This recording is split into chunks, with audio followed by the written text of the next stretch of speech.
Ladies and gentlemen, welcome to episode 67 of Apronwear Podcast with Chia Boys, Carlos and Raspas. Carlos, how you doing? I'm good, man. How are you? How's your week? It was amazing because the weekend's here. I mean, I work, so it really doesn't bother me, but that's a nice lead into I'm very excited for tomorrow, which is Full Gear. And for those of you that don't know how to read and just clicked on this, that's what this episode is about. Yeah, for the most. Full Gear the predictions and we'll get into some other happenings of the wrestling world, but for the most part, we're talking about Full Gear. And for those of you that see me tease a surprise, and he texted me and said, was I supposed to be a surprise? This was supposed to start with me saying, Chill Boys, Raspas, Carlos, and Walton. We were supposed to have all three of us, but instead he didn't make it. And at least he answered this time. He's getting less and less busy. It sounds like, So hopefully we will have him back soon. But he seemed we were blowing up. He seemed we were blowing up on social media. That's what it was. Of course, friend of the show. Yeah, friend of the show. Well, now you know what? Now we can call him a friend of the show. We can call him a friend of the show. Well, you're right. Yeah, you're rocking the shirt. I have the BWO shirt on. This is not the first time I wore it, but I had to wear it again because I went to a recent MLW taping for War Chamber, and Blue Meanie was there, which I was pumped for. He actually said he was going to be there, but I thought he was going to be in the crowd. Did not realize he was going to come out during one of the matches. Took a pretty good video of it, posted it, and thankfully he retweeted it and then stole our video. He did give us credit. He did it the right way. He gave us credit. Put our website up there. So, we've been blowing up. I've been getting phone calls all over the place. It was like, hey, was that your video? I'm like, yes, that was my video. Yeah, I'm really shocked that Vince Russo just keeps calling us. Like, bro, let me tell you something. Like, I don't want to talk to you, Sarah. I'm all right. Yeah. The only thing I'm not shocked about is that I've heard from Walton for the first time when I said, hey, we're recording tonight. Walt's just looking for the fame. That's what he's here for. I love you, Walt. Just cloud chasing. Love you, Walton. We'll see you soon. We know once you are not as busy, but it's not quite like the Peachy debacle for those of you that have listened to past episodes where we just couldn't find them. Speaking of past episodes, for those of you who have not listened to our original stuff, they should hopefully be out there in the next week or so. I'm putting a tough timeline on myself. We don't have old videos, but I will be putting them on YouTube, kind of like how we're doing. But I don't want to get too much in that. I will because I'm going to paint myself into a box, and 2 weeks from now they still won't be up. But thank you, Meanie. Thanks, buddy. That was awesome. Appreciate it. All the MLW guys that followed us back. It was an awesome show. I recommend anybody to go see them if they get a chance. I know I will be back. Up, man. I know I will be back. Hopefully you will be able to make it there with me next time. But it was an awesome show. Definitely worth going to, and hopefully I can get a hold of Meanie finally. We've been talking about it for so long. Now that he knows our podcast name, I could Senpai noticed us, so now we can. I could talk to I could talk to the person that my dad's knows his aunt and all that fun stuff, but I could talk to him, see if we can get that set up finally. But there's my rant on that. I don't want to talk too much about MLW, just thank you, Meanie. And you know what? I'm going to completely go off script of what I said. And before we get into Full Gear, let's just get right into it. I know you want to talk about it, Carlos. We'll get right into it now instead of ending with it. The releases. Let's end positively, right? Let's end.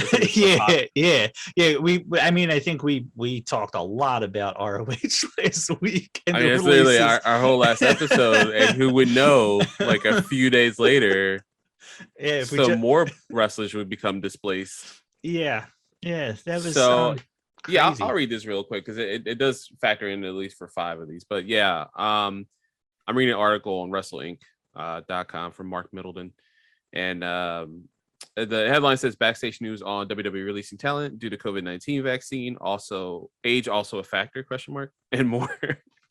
So we'll get into it. But 18 talents were released last Thursday, literally right after we posted our episode of ROH, like closing shop. And it's like, this is the next thing that happened.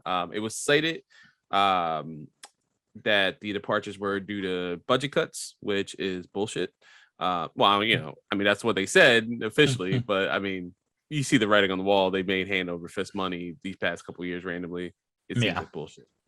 So listed here, the 18 talents that were released. It's a mix of NXT, Raw, and SmackDown. So we have Nia Jax. That won't say anything. Karrion Kross, which we could talk a little bit about each one, but like Nia Jax, you know. Yeah, better not say anything negative. I know. Yeah. For those that are not watching the video, I shrugged. Yeah. So you know, hopefully she's not hurting anybody in real life, like she did in the ring. Karrion Kross, which did main roster drop the ball on him. He was going through his third retooling within SmackDown. He's going to be like his assassin type character that he kind of created in Impact. And Jesus, man, like they dropped the ball on this dude. And then the next release, surprisingly, is his wife, Scarlett Bordeaux, who should have came up with him, and they should have just kept everything the same that they had in NXT character-wise. Yeah. And I think they still be in Raw. You know? I guess who's champion? Big E. Big man meat, bumping meat matches. That would have been really good. And then recent call-up for SmackDown, B-Fab. From Hit Row, she just got released, which okay, it's another girl off the roster for some reason. And she was a really good. I in NXT. I don't know if did you watch a lot of Hit Row stuff? A little bit. I stopped kind of watching NXT before they became a thing, but yeah. She was showing a lot of progress, and she fit really well with that group. That's a good group. I was really excited that all of them coming up to SmackDown together. Now it's like Grand Metalik, which I believe he requested his release earlier in the year. They finally granted it. Lince Dorado, so he is also released. So there's no Lucha House Party at all. Eva Marie, high and by on that one. She literally has stayed less than a year. Thanks for putting Dewdrop over. Keith Lee, and this is, I think, looking at the rest of this list, this to me is the biggest ball drop of all. Absolutely. All of them.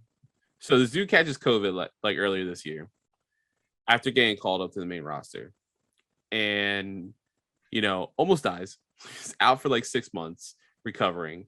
He states in a Twitter post that he recently just talked about his release that he paid all his bill up front. For whatever reason, WWE feels petty. They released a statement today saying they pay for all his medical expenses. Why would you do this? This dude doesn't have a job. You seem petty saying that, whether it's true or not. Just seems it seems bad. But WWE doesn't care about public image. They care about money. But yeah, this dude literally has been dropped the ball. And it's so funny because everything was so hush hush. I thought this was similar to Karrion Kross. I was like, oh, you know, you're not going to use them properly, not this and that. I didn't realize he had COVID. They should have said something. You know, admit to the fact that he has COVID. I mean, look at AEW. They're admitting, you know, everything left and right, you know, with wrestler permission. You know, they're talking about it. They talk about Jon Moxley going to rehab. They talk about, you know, when everything was confirmed, Brody Lee passing, you know, like they kept that quiet until the family was like, yeah, you can talk about it. I feel like WWE, because when all the COVID stuff happened and the shutdowns and everything, they got criticized so much for not treating it serious that I feel like they were like, all right, we can't put this out there no more because people are going to kill us. So that was probably the key part of that was they were like, all right, we got killed once, we don't want to get killed again, which is, you know, it's a little fucked up in the sense that just some type of transparency, like nobody's going to say, oh, see, WWE's not doing it again because somebody got it. Yeah, that was a good angle but I guess that AEW did. I feel like we were saying, like, this is what AEW did good, this is what WWE did stupid, but they do it to themselves. I always like that AEW acknowledge that, you know, they don't have to talk about it all the time, but they acknowledge that COVID's a thing. Like, there's a reason there's nobody in the stands. There's a reason why they're in the Nightmare Factory in Georgia, like wrestling for a couple weeks, like it's smart, and just don't treat us stupid. Like, we know there's a deadly disease. Why are these monitors randomly in the Thunderdome? And why is people showing people getting beheaded because you guys are not really properly showcasing that? Anyway, so Keith Lee Bearcat, which he just got this like historic like black wrestling nickname that was bestowed on him by WWE. He was like, oh shit, okay, you're gonna take him serious. He's gonna be a heel. He was supposed to be teamed up with Adam Cole, as we talked about before. And no, they just released him. And then they released his fiance, Mia Yim, who awesome in NXT, like kind of the same trajectory as she was in Impact, started doing really well, and then was part of Retribution. And that's enough said. They take her off, they disband Retribution. They're gonna start like retooling her. Nothing. Not at all. Same thing.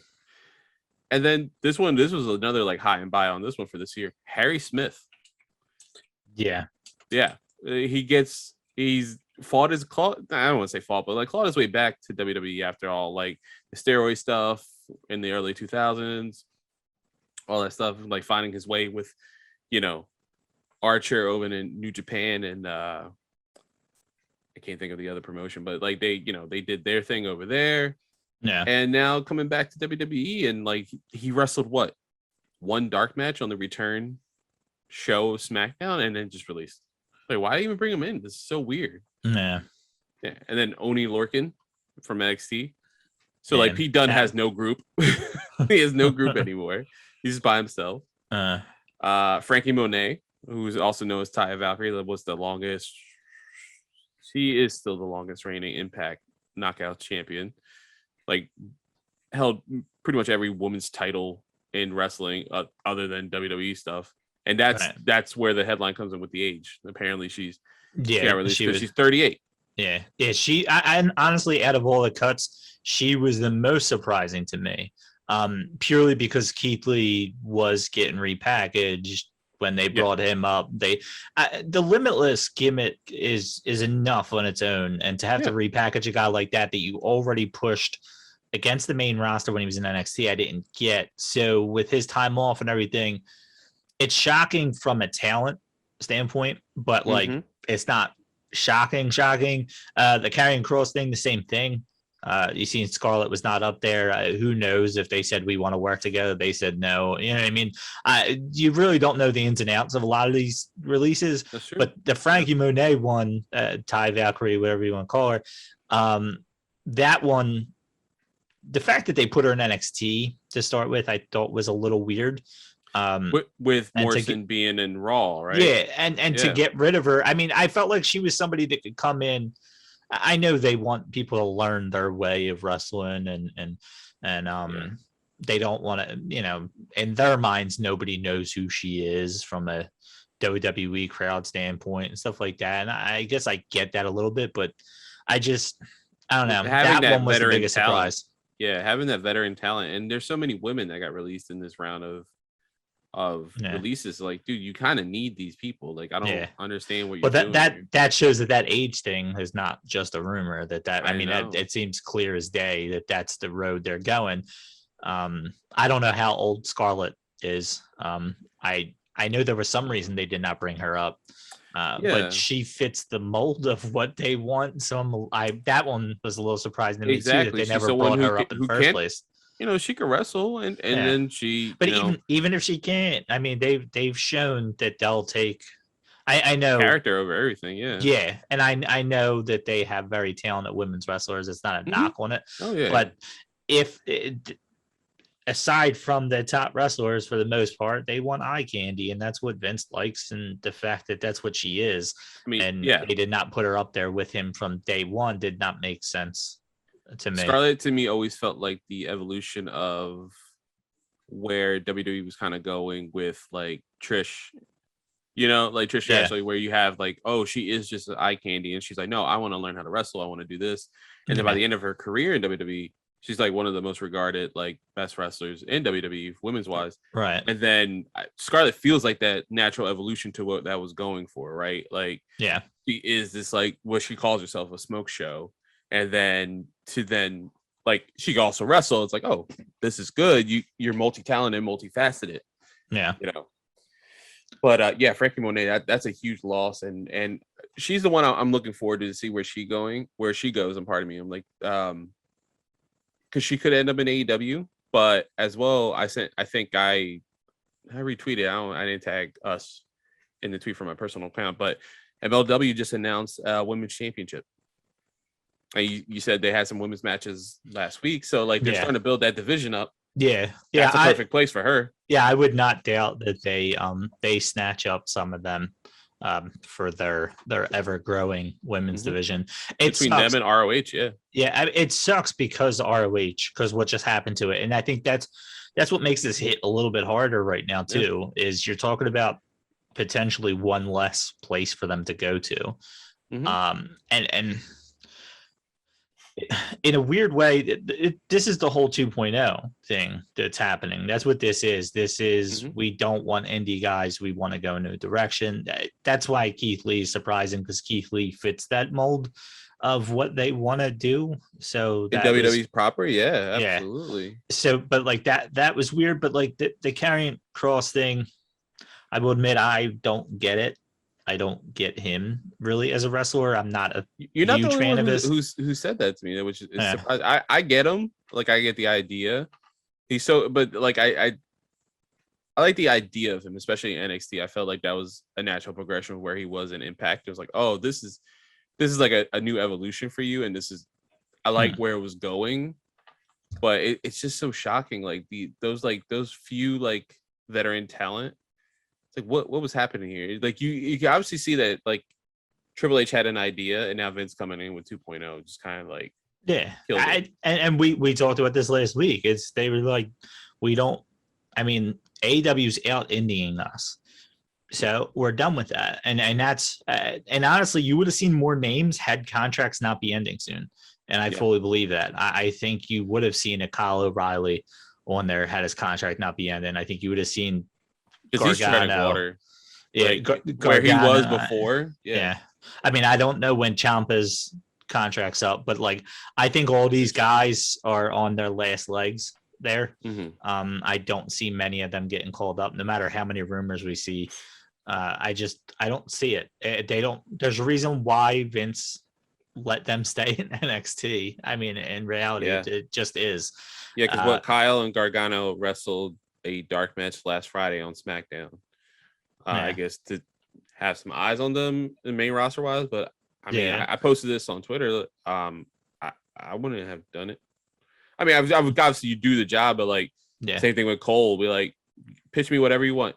Okay, I'm still done in December. Thank you very much. You leave with like an open door, but like, and maybe I mean, now think about this. I guess from their perspective, if you know you're out. And I don't know the ins and outs of contract negotiations and stuff, but you get eyes on you from SmackDown that you might not get from you in NXT. So even if it's for a month, getting up there in losing fashion, if you can get some type of crowd reaction, maybe you could use that to your advantage. I don't know. I mean, there's one guy and one guy only that I'm waiting for his contract to end, and I think he's the least likely to leave. But I sure hope he does. And that's good old Kevin Steen. Yeah, dude, I'm with you there, man. I go back. I literally go back every couple months and watch his first appearance on Monday Night Raw when he comes out for the Cena. US Open with Cena. He comes out with the championship. He basically, and then he does something that WWE never does, and he literally steps on the US title.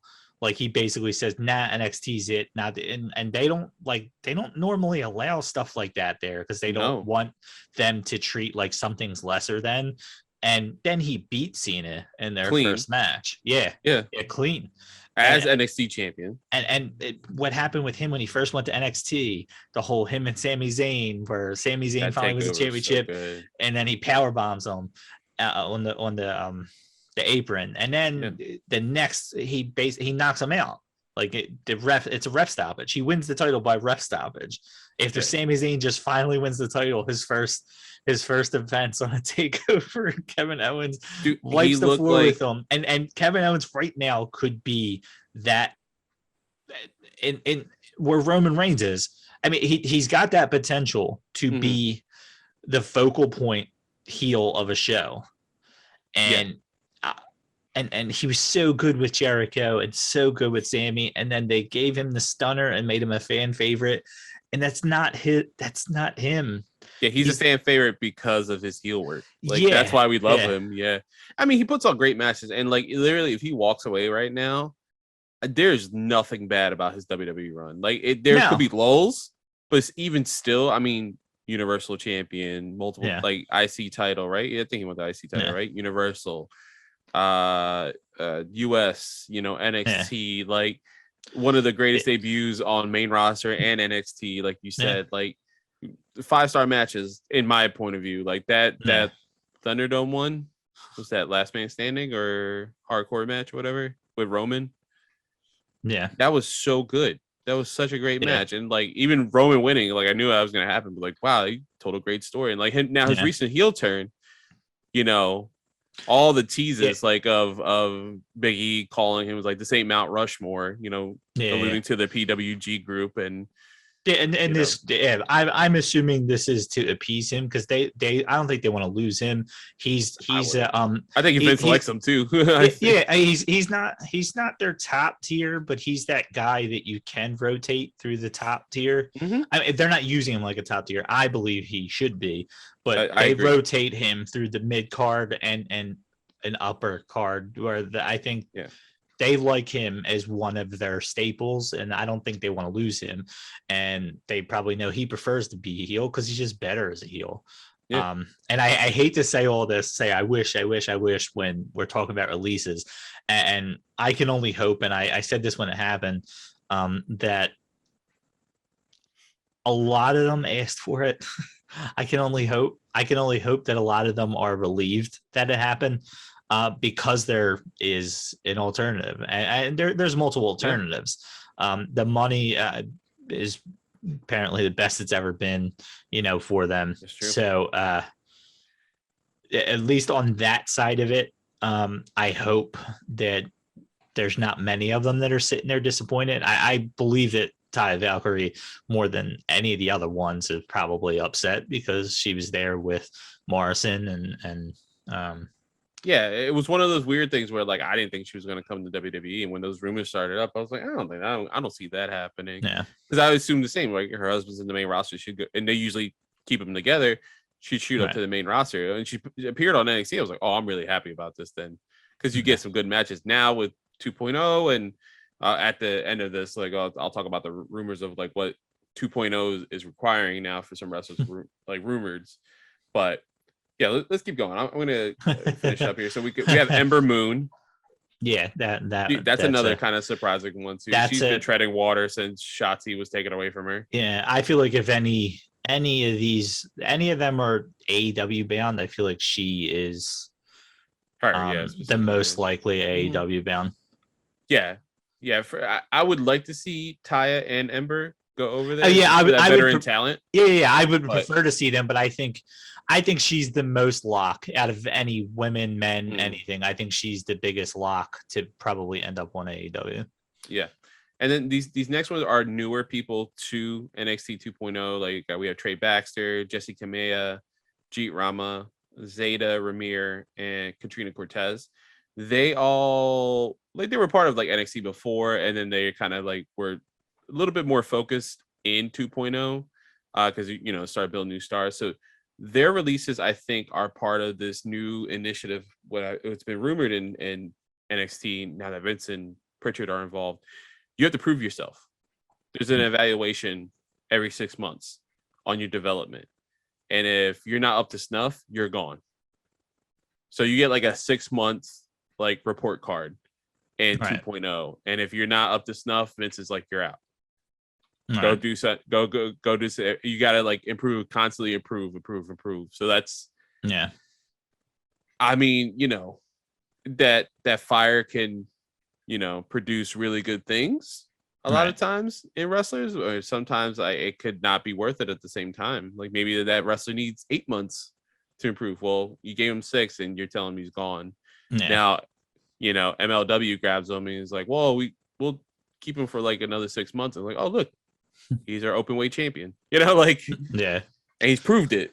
That's a scary thing within NXT.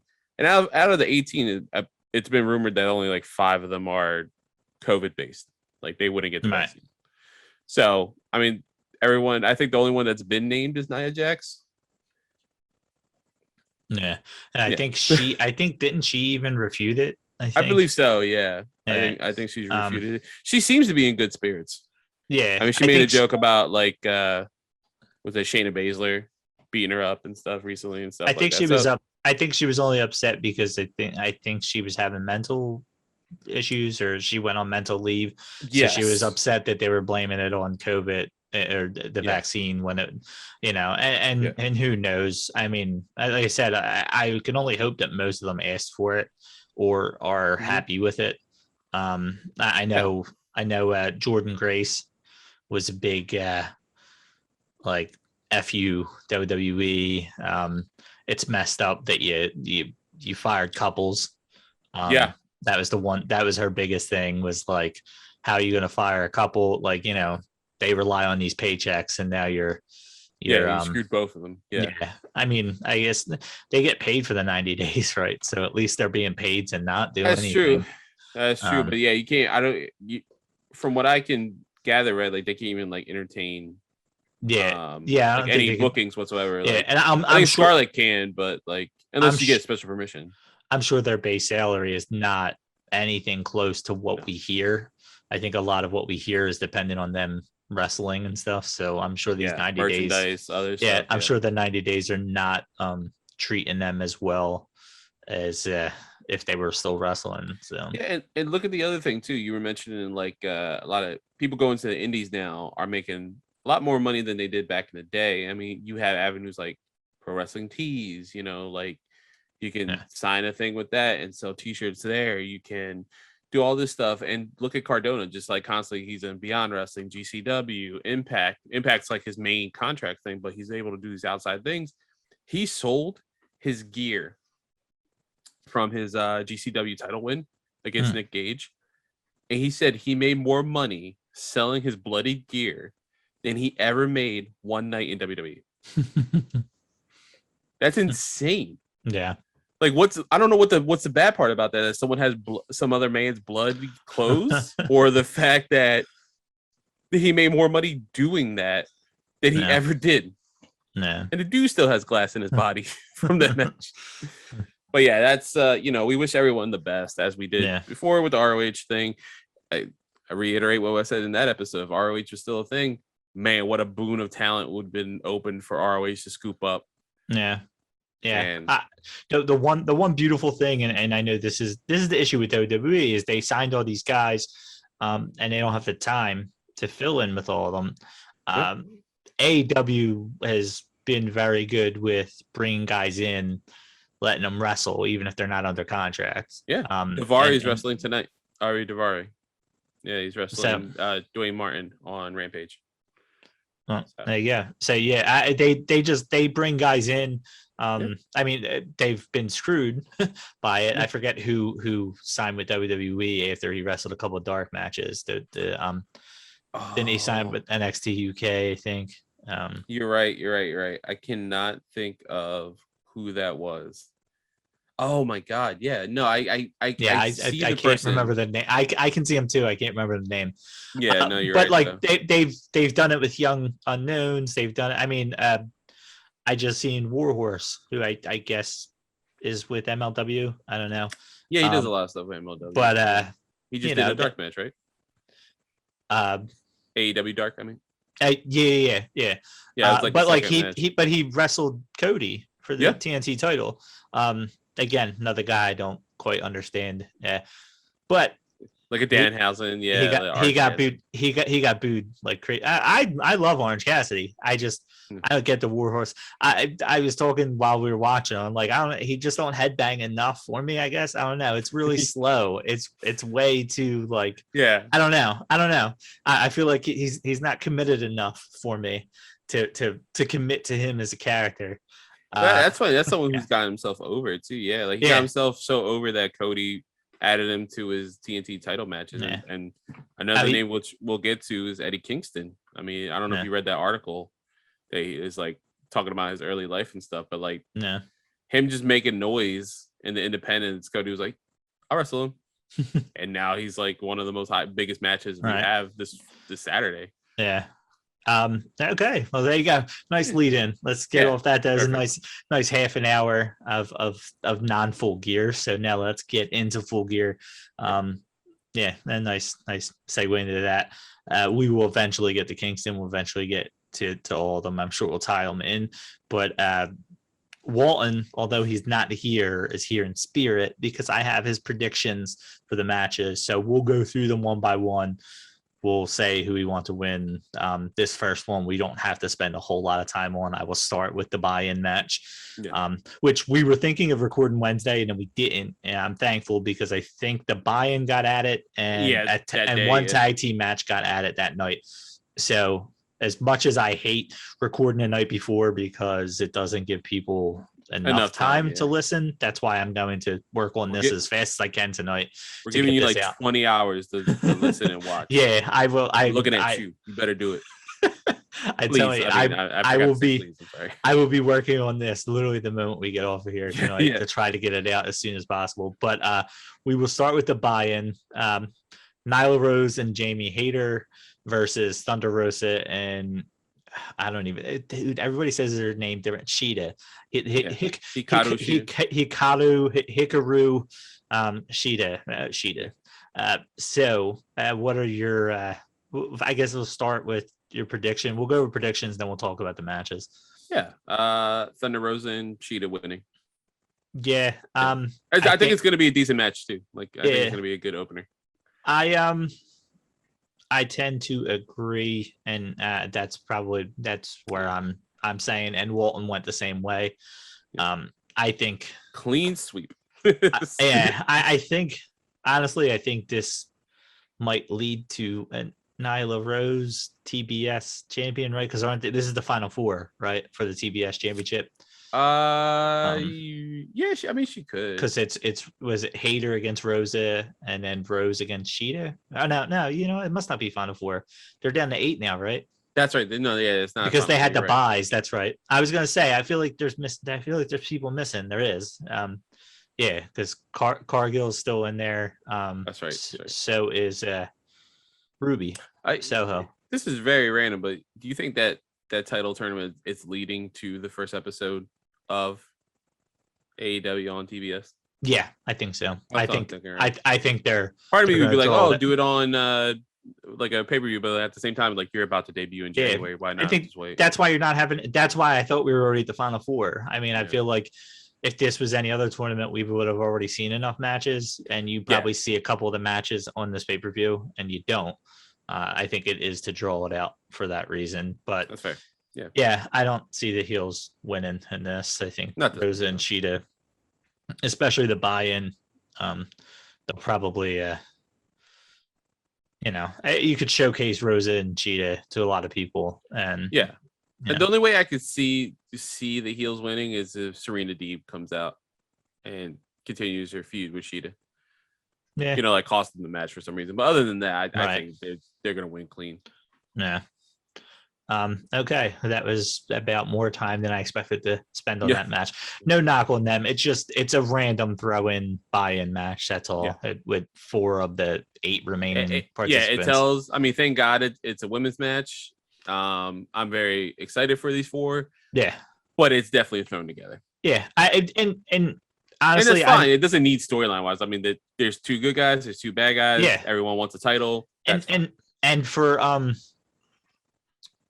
for people who don't necessarily watch AEW or you have a perception of women's wrestling in AEW, it's not a bad 4 to showcase on YouTube prior. I mean, I love Jamie Hayter, and I know that's eventually going to turn into like the Wardlow MJF that everybody's waiting for. I mean, you already see it. Hayter already, whenever they do the DMD, she gives like that face. She doesn't really do it, and it's eventually coming. And yeah, so it's a nice 4 to showcase, but it's a throw in match just to get 4 women on the card, basically. So I will go down the list of the website. So that's the order I will follow. And the next one on there is Darby Allen and MJF.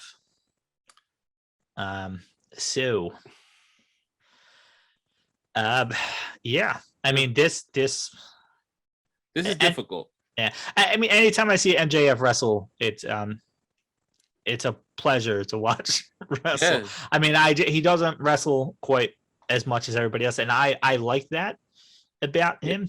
There's something about that like fits his character, and it doesn't diminish what he does. Yeah, I mean, do we really think MJF would wrestle in dark? Like exactly. You feel like that he would find some way to get out of wrestling on any of those shows, and that's where a lot of these guys wrestle. I mean, Moxley's wrestled a lot of matches on Dark and Elevation. A lot of these top guys. I mean, we seen it in the Philly show that all the people that were not on Dynamite and Rampage had some type of singles match on Elevation, purely just to get the crowd to see them, but it's also to lift their win-loss record. Yeah.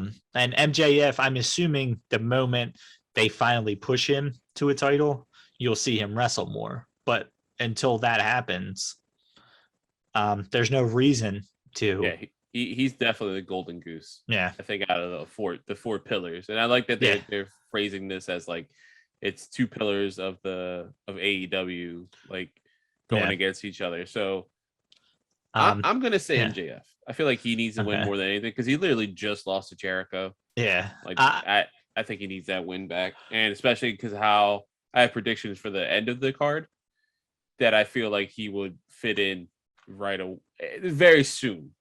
Right. I would say. Yeah. See, I'll never go against MJF.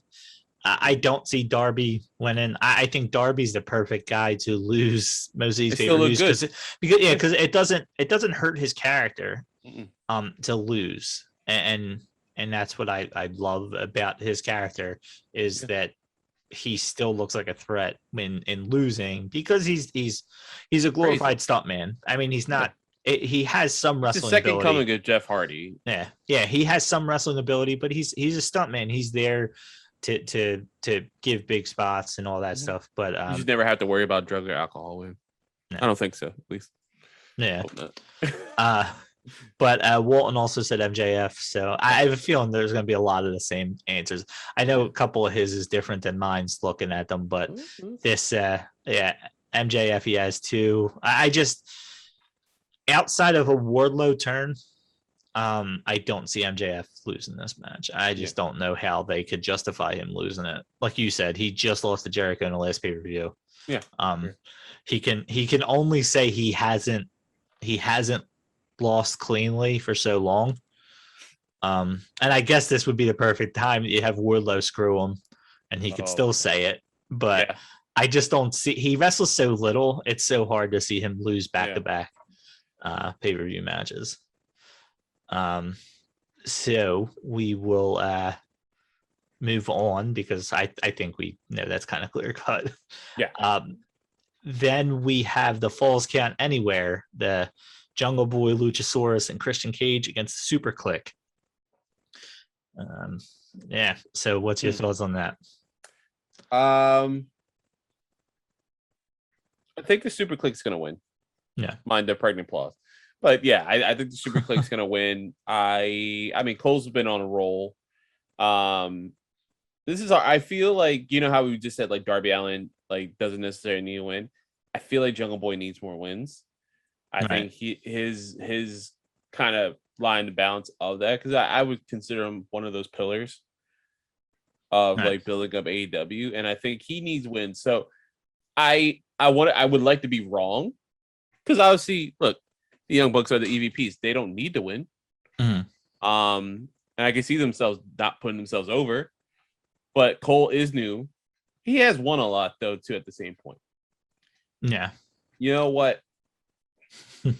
Looking at this card, I'm gonna switch. I'm gonna go with my hope because I want Jungle Boy to win. I think he needs more exposure. I'll go with Jungle Boy, Luchasaurus, and Christian Cage. Okay. Well, yeah. You've not swayed me. I'm sticking with the Super Click. Yeah. I think now. I'm probably gonna be wrong. I'll go with my gut on this. Well, I don't think Wardlow's going to turn on MJF. What I think comes out of this match, in all honesty, I think Christian turns on Luchasaurus and Jungle Boy. I think what was it on Wednesday when Christian gave the concerto to Cole, and I was hoping for a little bit more of like Jungle Boy and Luchasaurus being like, whoa, what are you doing? Because I'd like to see Christian turn heel. It's for him to go to that extreme. Yeah, I don't like the fact that he's in Jurassic Express. I know they're friends helping each other and but like I would like to see there be some pushback in this match of him going too far and him decking, Jungle Boy or something like that, costing the match. Yeah, I mean, I would assume it's more Jungle Boy. I'm assuming you would, because this is again long-term booking, and their feud kind of started at the Battle Royal. That's true. And I like where you're going with this because I did not even think of that angle. Yeah, I'm gonna stay with my answer. Right. But I like what you're saying because like something happens, the Super Click wins, Chris is just pissed, Dex like Luchasaurus, whatever, and Jungle Boy, him going over on Christian would be awesome. That's that's going against a world like a multiple-time world champion. Right. And you had the whole concerto thing, so now you have him concerto Marco Stunt, Luchasaurus, to go around Jungle Boy, and you lead into that. But yeah, the whole tease of them going against each other, and then Christian was a good guy, and Jungle Boy's a good guy, and Christian was fine with him getting that shot and all that stuff. I think it's a nice turn. He doesn't necessarily do it to help the Super Click, but he does it, like you said, out of frustration. Whatever. There's a whole lot you could talk about. Jungle Boy showing him up. He came here to be the top guy, whatever. But heel Christian's a good Christian. And this is a perfect time because you have too many of these old guys here as faces for the crowd. You have Punk, Bryan Danielson, Christian. I feel like every time these guys come in now, they're fan favorites. And him turning on Jungle Boy will get the crowd against him. So that would be nice to see. Again, high hopes. He's someone who can be good and bad, similar to Edge. Like they come from the same build. They both can be good and bad, and they excel in both. Yeah, he doesn't necessarily have to be full blown heel, but he can be a heel against Jungle Boy because the crowd's going to cheer for Jungle Boy. They just are. Yeah, he's over. He's naturally over. Yeah. So it gives, like I said, long-term booking. I'll stick with my answer. I want your prediction, literally word for word, to happen. This is the kind of stuff that I used to like when we would predict for WWE. I would say, "Ooh, this," and I'm like, I know it's not going to happen. And AEW gives me legit faith that this might happen. Like it makes sense. It was teased a long time ago, so it would be nice to see. And I have high hopes for this card as a whole. What was the last one? Double or Nothing? Yeah. It was Double or Nothing, right? It was the last pay-per-view. And I said that was top to bottom, maybe one of the best pay-per-views I've watched. Did not feel like 4 hours at all. And that's no, I really didn't. And I have hopes for this to be the same. From top to bottom, other than the buy-in match, there's not a single match that I'm sitting there like, I mean, maybe the next match I'm about to talk about, but even then, I'm excited for. So, I mean, Walton's a huge Adam Cole fan, so he was going to pick Super Click. I could have already. There's a couple of these matches I could have already wrote down, so I knew he was going that direction. Yeah, yeah. So the next match is the other one that was announced on Dynamite, and that would be Cody Rhodes and Pac against Malachi Black and Andre El Idolo. Yeah. I'm gonna go with Pac and Cody Rhodes. Okay. Yeah. And maybe tease Pac and Cody Rhodes going against each other. No, because Pac is just like his moniker, the bastard. Yeah. No, I'll fight with you for these guys, but you're still a dick. I don't like you. Yeah. Yeah. No, he's been the prototypical tweener. Him and Eddie Kingston to a point, I feel like have fit that tweener role where even as a good guy, they're kind of an asshole. Yeah, exactly. and it really depends on who they're wrestling, kind of thing. The enemy of my enemy is my friend in this sense. So the fact that they're teaming up against Malachi Black and Andrade. I think the whole storyline with FTR helping being loaned out. I've liked where they went with it. I think it kept something that seemed like it was getting boring between the two singles matches between Pac and El Idolo and Malachi Black and Cody Rhodes, and it kind of freshened it up a little bit, which has been nice. And the whole connection between Black and El Idolo, which seems random, the fact that they connected it with Zelina Vega is great. Yeah, that they even made that's what I wanted. Connection. Yeah. I mean, I know. I don't think they mentioned her by name, right? They just said my wife. His wife used to manage me or whatever. They made reference to it, which is cool. And Malachi Black has also teased a character change, and talked about the House of Black and stuff like that. Which I don't see El Idolo being a follower, but I definitely think he's gonna get a follower very soon. If not, maybe tomorrow, because I think someone from ROH got released from the contract. You referencing Black?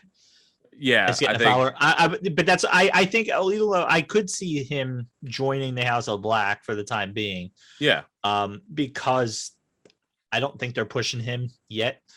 No. So he can kind of sit there in that, I mean, they have that common history, so that's right, and I like that. I mean, hell, Malachi is still selling the eye injury from Brawl. Yeah.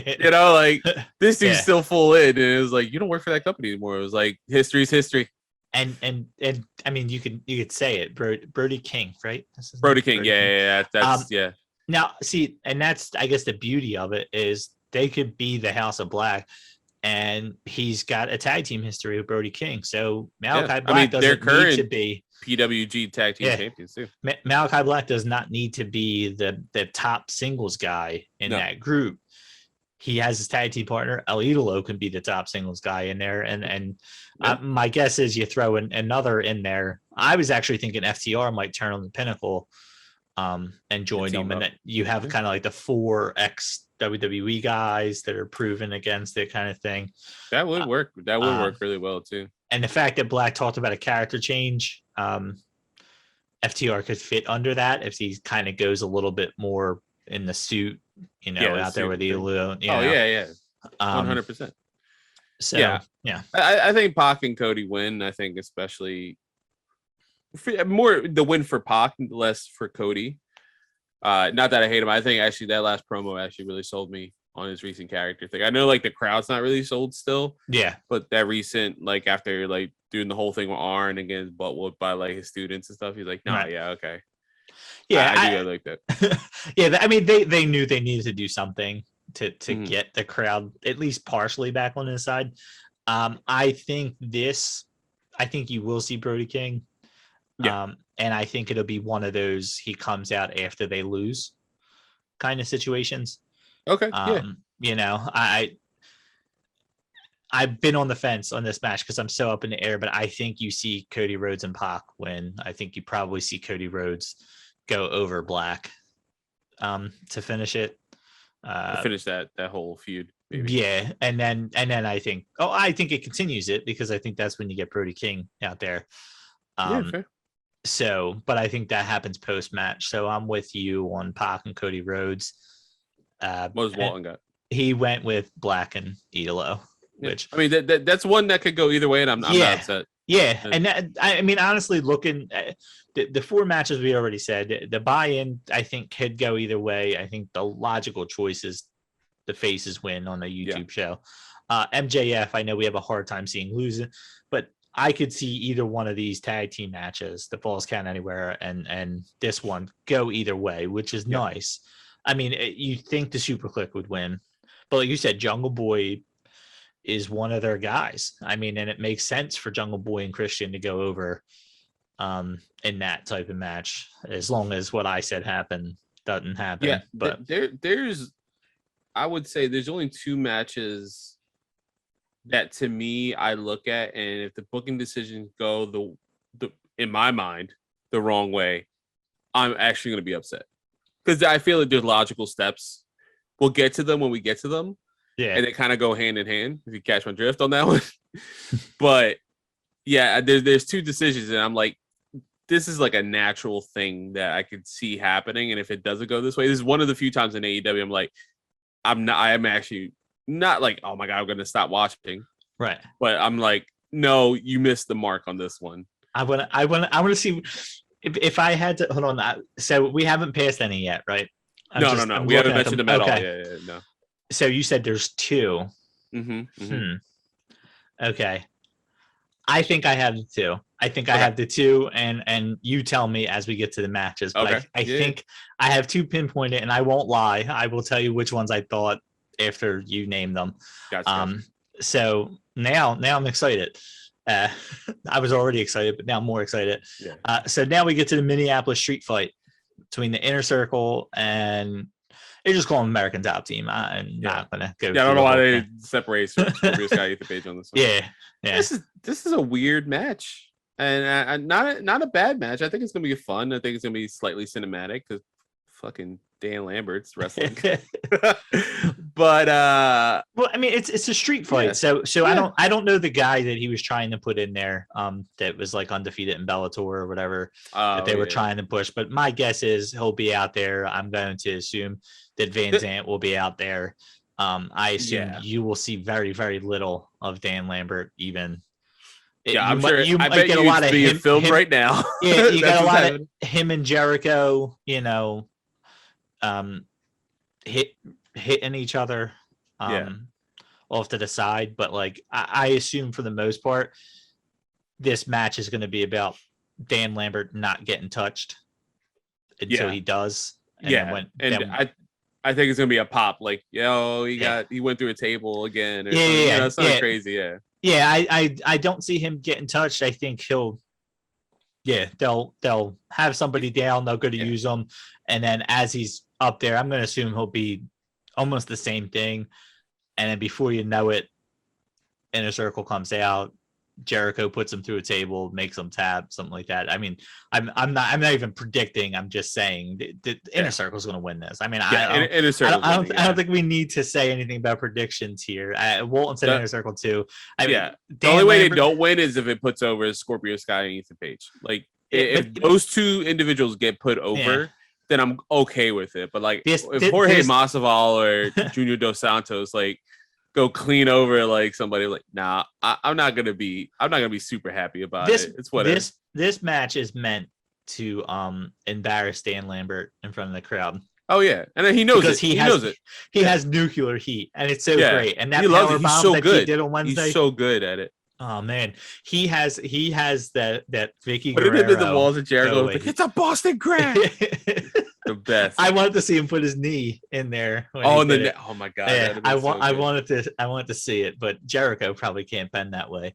This is gonna be fun though, because I can definitely already see some of the things that are gonna happen in the match. I can see Santana Ortiz maybe going against Scorpio and Ethan for a bit. I bet he's gonna be partially cinematic because this lends itself to just because of Top Team being in it. Junior did do bad in his the Run Wrestling match on Rampage. That was actually decent, but this is a better format for all of this. Yeah, but I could see Ortiz and what's the name, Santana going against Scorpio and Ethan, and then Junior Dos Santos and Jorge Masvidal just going against Jake Hader's going to get one of them. Him and Junior are going to go at it, and that's going to be fun. Yeah. If you follow MMA stuff, like it's gonna be fun to see some of this stuff.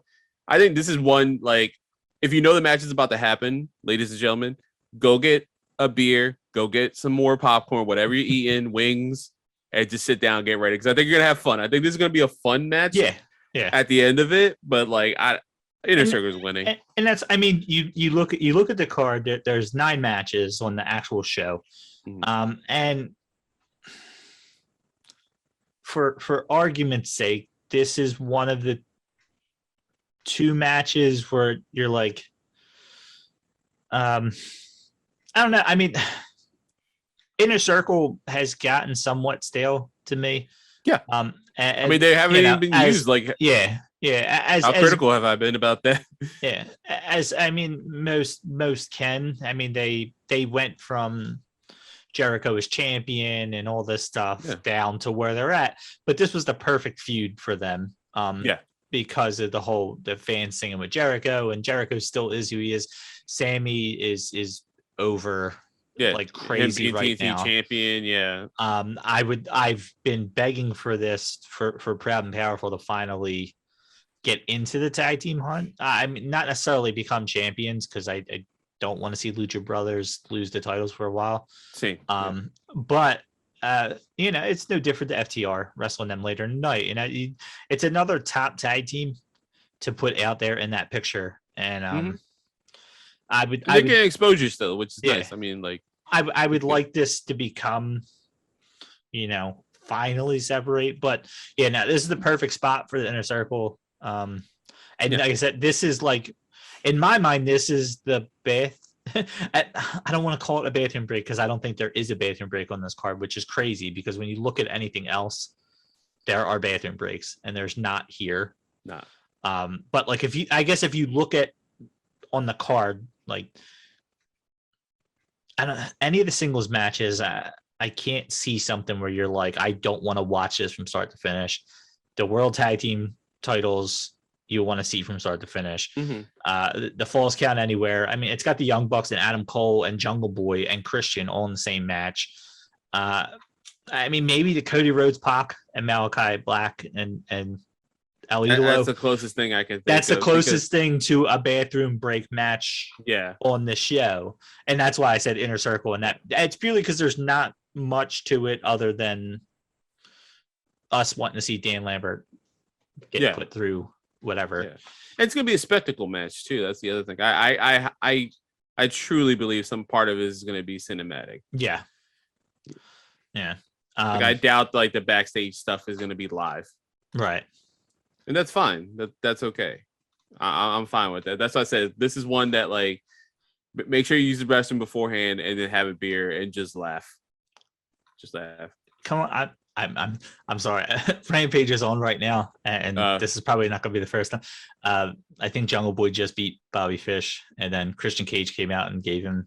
I wanted to see him give Bobby Fish a concerto, because I'm like, come on, keep teasing it. Just because they keep showing Christian's face, like close-ups to Christian's face, and I just like, come on, give him one right now, but they're not doing it. It doesn't look like. Okay, so Walton also said Inner Circle.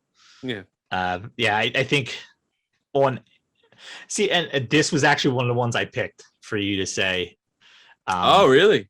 Because I thought you were going to say that if America, because this match more than any, I feel like who the winner's going to be. Yeah, that's what I say. I wouldn't be upset if top team wins, only because in my head, I feel if they're gonna win, Tony's gonna make it be Scorpio and Ethan, so they get some heat. Then I was swaying on one of the matches, so I think I knew the other one, but I will say that I was wrong with my 2, because this was one of them. I know you're a big Proud and Powerful guy too, so like I thought, and Sammy, you're big. I thought this was the match where you'd be like, I'd be upset if they lost. So okay, I was wrong. This is our first. Yeah, one more guess. Yeah, you got one more. This is our first prediction show together, so I had time to figure out PG and Walton's patterns. I will get it down. So now we get to the World Title Eliminator Tournament championship here between Miro and Brian Danielson. So this is one of the matches. That was teasing. Okay, again, wrong. I was swaying with the other one. I'm wrong again. Yeah, this has to be Mira. Okay, all right. Mira has to win. Okay, and because of the other match. Yeah, I'm guessing.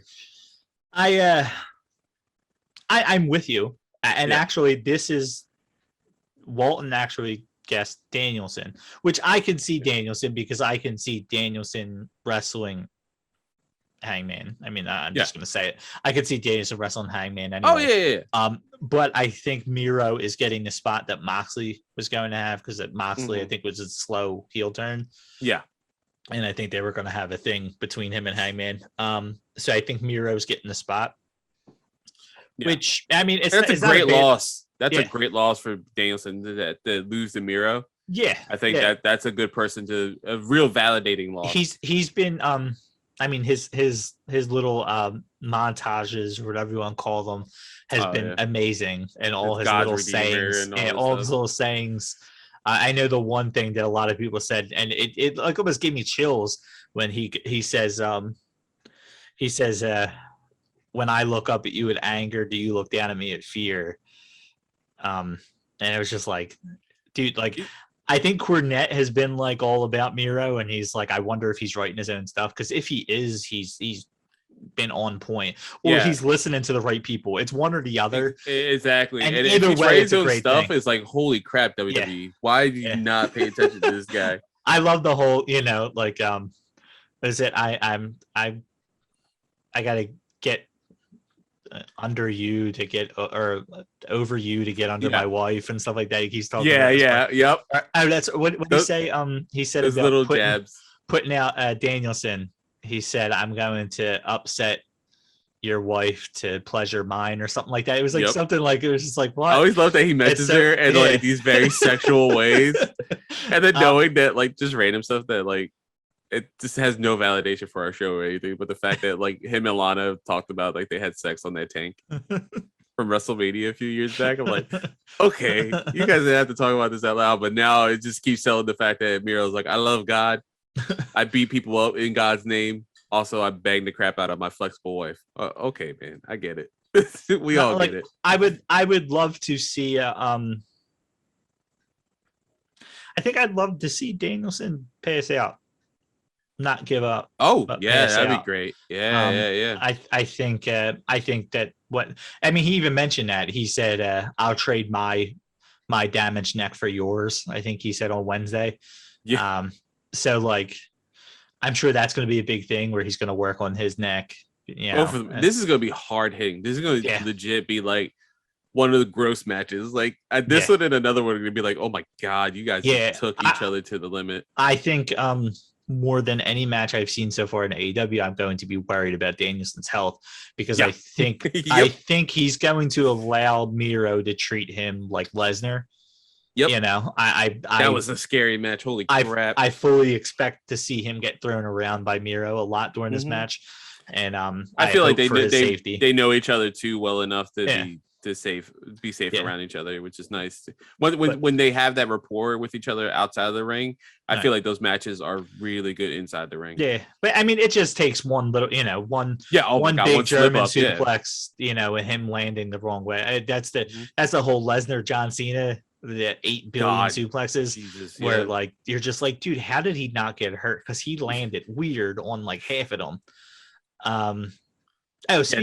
Speaking of Lesnar, hold on, and this was something I wanted to talk about when we talked about MLW, I think last episode, and this is why I wanted to. So I was watching their episodes, which their episodes are on YouTube. For any of you out there want to watch MLW, they're right out there for the taking to watch. Their little pay-per-view show. Wait. I'm sorry. No, go ahead. It's freezing. Hangman and Adam Cole are okay, staring each other down, but it of course it freezes at this moment. It's literally buffering now. It's buffering right now when Hangman is staring down Adam Cole, and Cole's already gone when it came back live. So that's a good tease for the future. Yeah. So the one thing I was going to say was Alex Kane from MLW. I said they call him the suplex something. They call him the suplex assassin, not the suplex machine. So I found that funny. And the one match I was watching him wrestle, what they would do is King Mo would come out with like a thing, and every time he suplexed it, he would take it all. It's almost like a calendar, and it would show the numbers. So it's not like we've ever seen the crowd or anybody count suplexes in a match before, but the commentary said he's taking him to Suplex Island, and I was just like, well, it's bigger than a city. You got the Suplex Assassin taking him to Suplex Island. I mean, it's genius. They went originality right there. Yeah. It's just and I think he even came out like an orange and black. He had like the Taz look singlet on, and I was just like, but yeah, I don't get. He reminds me a lot of what's his face from AEW, from Team Taz, Hobbs. Yeah. Weirdly enough, like he resembles him in the face a little bit, a tiny bit, not a whole lot, but a little bit. But all right, I was just the suplex thing made me think of that. It triggered something. Anyway. I couldn't remember it. And when I seen this show and it said Suplex Assassin, I was like, that's the name. So Walton has Danielson here, and me and you both have Miro, and he went Danielson, and I can see it going either way. But this is the one that you would be upset. This is one of them, and I'll expound when I talk about my other one. Okay. I was wrong on both. Yeah. Because I'm assuming this has to deal with that. So I was wrong on both of them. And I will tell you the other one that I thought it was. It's not this next one. It's the one after it. So right now we move on to CM Punk and Eddie Kingston. Wow, this match is just, I'm so excited for. This might be, if it wasn't on the match, I feel like Kenny and Hangman would have been match of the night. I think this is going to be the match of the night, and I think these two are going to beat the shit out of each other. Okay. I think this is the first time in a long time that CM Punk is going to be like, oh, we're just going hands on with each other. We're going to it's going to be like Danielson with all his matches recently. Just, they're going to be red and gross by the end of this, I think. Because they just started, this feud between the two of them. I don't see it ending here. No. I think this would have been a weirdly perfect time, I think, to have a guy like maybe like Kevin Steen or something like that come out and help at Kingston. I'm trying to think of an ROH guy, that was there after Punk. Yeah, I'm not exactly sure if there's somebody on the rock. I mean, outside of a Colt Cabana sighting, which I think would be hilarious. That would be awesome. I don't see it. I don't see it happening, but I don't know who you leaning towards in this. So I'm gonna go who I hope wins, just because of the feud and recently, like I mentioned that article. And this is no knock against the other wrestler. I want Eddie Kingston to win, and I'm gonna vote for him. I don't think he'll win because I think you're right. I think this went from just a backstage segment to now a feud, and one again that Eddie Kingston is built on literally on promo alone. Right. Like no true crazy build. Like with him and Miro was like, oh, I want to challenge Eddie Kingston for a belt. Like you picked the wrong dude. And then that match and build was amazing. And then this little backstage scuff has turned into like one of the most legit. And I don't know if you noticed this, and someone's pointing this out. Punk is very reminiscent that he's been kind of doing touchstones to older storylines within wrestling and proper, but a lot of them obviously we see on WWE or WCW. Him against Cena. Yeah, but him in the Cena role. I did see that somewhere. Yeah. I think when someone brought that up, it like clicked for me. I was like, oh my god, he really is though. He really is Cena in 2011. Yeah, I mean, I the corporate guy, a little bit. Yeah.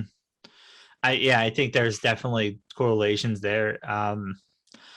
I love the fact that they got Punk in something that feels more real. Yes. I hate the fact that now this is his third feud, I guess. I'm trying to think. I He's guess had like a lot of third, random matches, right? yeah. I feel like this is his third like feud, and they all kind of. I mean, he came back and then just called out Darby Allen. The Team Taz thing. That was weird in itself because Taz is like, you're calling out my guys, and he never called him out on TV. I know he might have mentioned their names, but he mentioned like 12 names, and they said like, oh, don't call out my guys. And I was hoping that was going to end up with a him and Starks thing, and it never did. And though, never know. But like, I feel like a lot of his stuff's thrown together, and this was thrown together, so that's why I'm hoping for more long term because the story, there's more story to it. I mean, you can get a lot out of this. They're both so good. Yeah, you can get a lot out of this, I think. Mm-hmm. So I'm going to go Punk, which I know sounds counterintuitive of what I'm saying, because you can still build a storyline. Yeah, but I mean? I think AEW doesn't do this very often. I think Punk wins by DQ. So I think, because if you remember right, Eddie Kingston said, I don't care about winning or losing. Yeah. I just want to beat you up. So I could see it come down to where Punk didn't actually beat him. He beat him by DQ. Yeah, Punk doesn't get the loss, but you can further it along because now Punk wants to actually beat him. Yeah. And just constantly telling him, like, can you actually beat me in a wrestling match? Yeah. So I like that. Yeah. If it was WWE, I would assume, Punk goes over him clean quickly. But I do think Punk wins, but I'm hoping DQ because I want to see this further. I think this gets Punk in a feud that can, be main event level on the shows without him feeling like he's in a filler match, even with Kingston. I think it can go in the mold of a MJF Jericho where it built and built and built over time. And I think you start match 1 now, you can get to match 3 by February. Yeah. At Revolution. Like you can get to match 3 there and end that storyline there. Yeah. Yeah, I wouldn't doubt you see some type of DQ finish both ways or something like that, and then you end it in a no DQ match or something like that, or a last man standing or something. I don't even. Now here's the question too. Not that it pertains to necessarily anything. Who do you feel is more a face in this match? Because a lot of people feel like Eddie's the face. But I think AEW feels Punk is the face. I will make a prediction here and say this will be the first time Punk gets booed in a match. Okay. Yeah. I don't see it being loud boos, but I think this is the first time you hear Punk get booed. Yeah. And I think he's going to play up to that. A la Cena. Yeah, exactly. And that's where I think you get the DQ finish. And I think it plays on to it a little bit more. I would love a Punk heel turn because he's like the others. He's more creative in that role. Yeah. And he's been so dry in his return. I mean, I didn't like Christian's whole outwork everybody. And I know Punk's enjoying it and all this other stuff, but I feel like the reason why his return has fell flat in a lot of people's eyes is because he's still playing the guy who came back to just wrestle the young guys. I'm not. He's putting over talent still. The fact that he blamed Kingston for why he didn't take Miro's spot in the tournament, I thought was good because I think it's finally Punk's finally like, hey, I want a title now. Yeah. Like, hey, I had my eyes set on that. So when there's a focus, I think it's way better than what we've seen. But on the flip side of a guy like Bryan Danielson, I think there was rumors they said this contract that Danielson signed. I don't know how long it's been that like this might be his last wrestling contract ever. I think you could see Punk here for the next 5, 6, 7 years. Working the schedule he's working, getting to commentate here and there, getting to work the Jericho schedule kind of thing. right now it's exciting to him. He's getting back into it, but I could see him wrestling here and like what Jericho did, where Jericho wanted to put AEW on his back and skyrocket it to national attention. I think Punk is that next person. Yeah. I mean, you're getting your Hangman, hopefully reign here, and then I think it'll eventually end up to a reign of Punk. Eventually, I'm not saying Hangman will lose to Punk, but you'll eventually get that out of him. Yeah, I think he's one of the. I agree with you. I think he's going to be like one of the next two champions. Yeah. Not necessarily, like you said, not necessarily the next one, but the one after. Yeah. Once 2 or 3 years down the line. Once you throw him in that main event and you get the matches that we're dying to see, which you're getting out of Danielson, but you're not getting out of Punk. And again, it plays up to that. You're getting the matches out of Danielson because he's only there possibly temporarily. Yeah. Punk rumored 3 years. Yeah. Punk's probably there for the long haul. Mm-hmm. So he can, and I love the idea of 3 years from now, 2 years from now, a Punk MJF for the title, because Punk can flip-flop between the heel and the face so easily. Then the fact that they've distanced from each other so much has been wonderful. It just has. I do like the slow build of Punk going through the roster and like putting people over, like showing new people up, like Daniel Garcia, like building that dude up, and now he has got a full-time contract, these little things 2.0, like all these little things are happening. It's smart. And like I said, my heart wants Eddie Kingston, and I'll say Eddie Kingston, but I'm with you. I'm pretty sure like Punk's gonna win. I'm just gonna lock in and say Eddie. Yeah, I'm hoping it's fun. It's just fun to say it like out loud. Like, holy shit! Yeah. I wouldn't. If you asked me a year ago, like, is Eddie Kingston going to be in AEW? I don't know. I don't think he's going to be in any major company. Do you think he's going to be in like one of the top matches of an AEW pay-per-view against CM Punk? Like, dude, I don't know how high you are, but none of that is happening. Yeah, as I said, I'm hoping for DQ just because I think this has the potential to be long term. Yeah. And I like the idea that they have 4 pay-per-views, and I'm legit talking. I'm talking about a feud starting at one of their pay-per-views and then ending 3 months later at the next one. Yeah, and it's realistic. I mean, they've had feuds running for you. I mean, Britt Baker and Thunder Rosa are still technically in a feud, and they will not see each other, I think, until Rosa eventually wins the title. Yeah. And they will draw that out as long as they can. Yeah. And it's nice. It's because they sprinkle it out. It's nice. Yeah. It's nice to see. Even if it's at All Out, right? Yeah.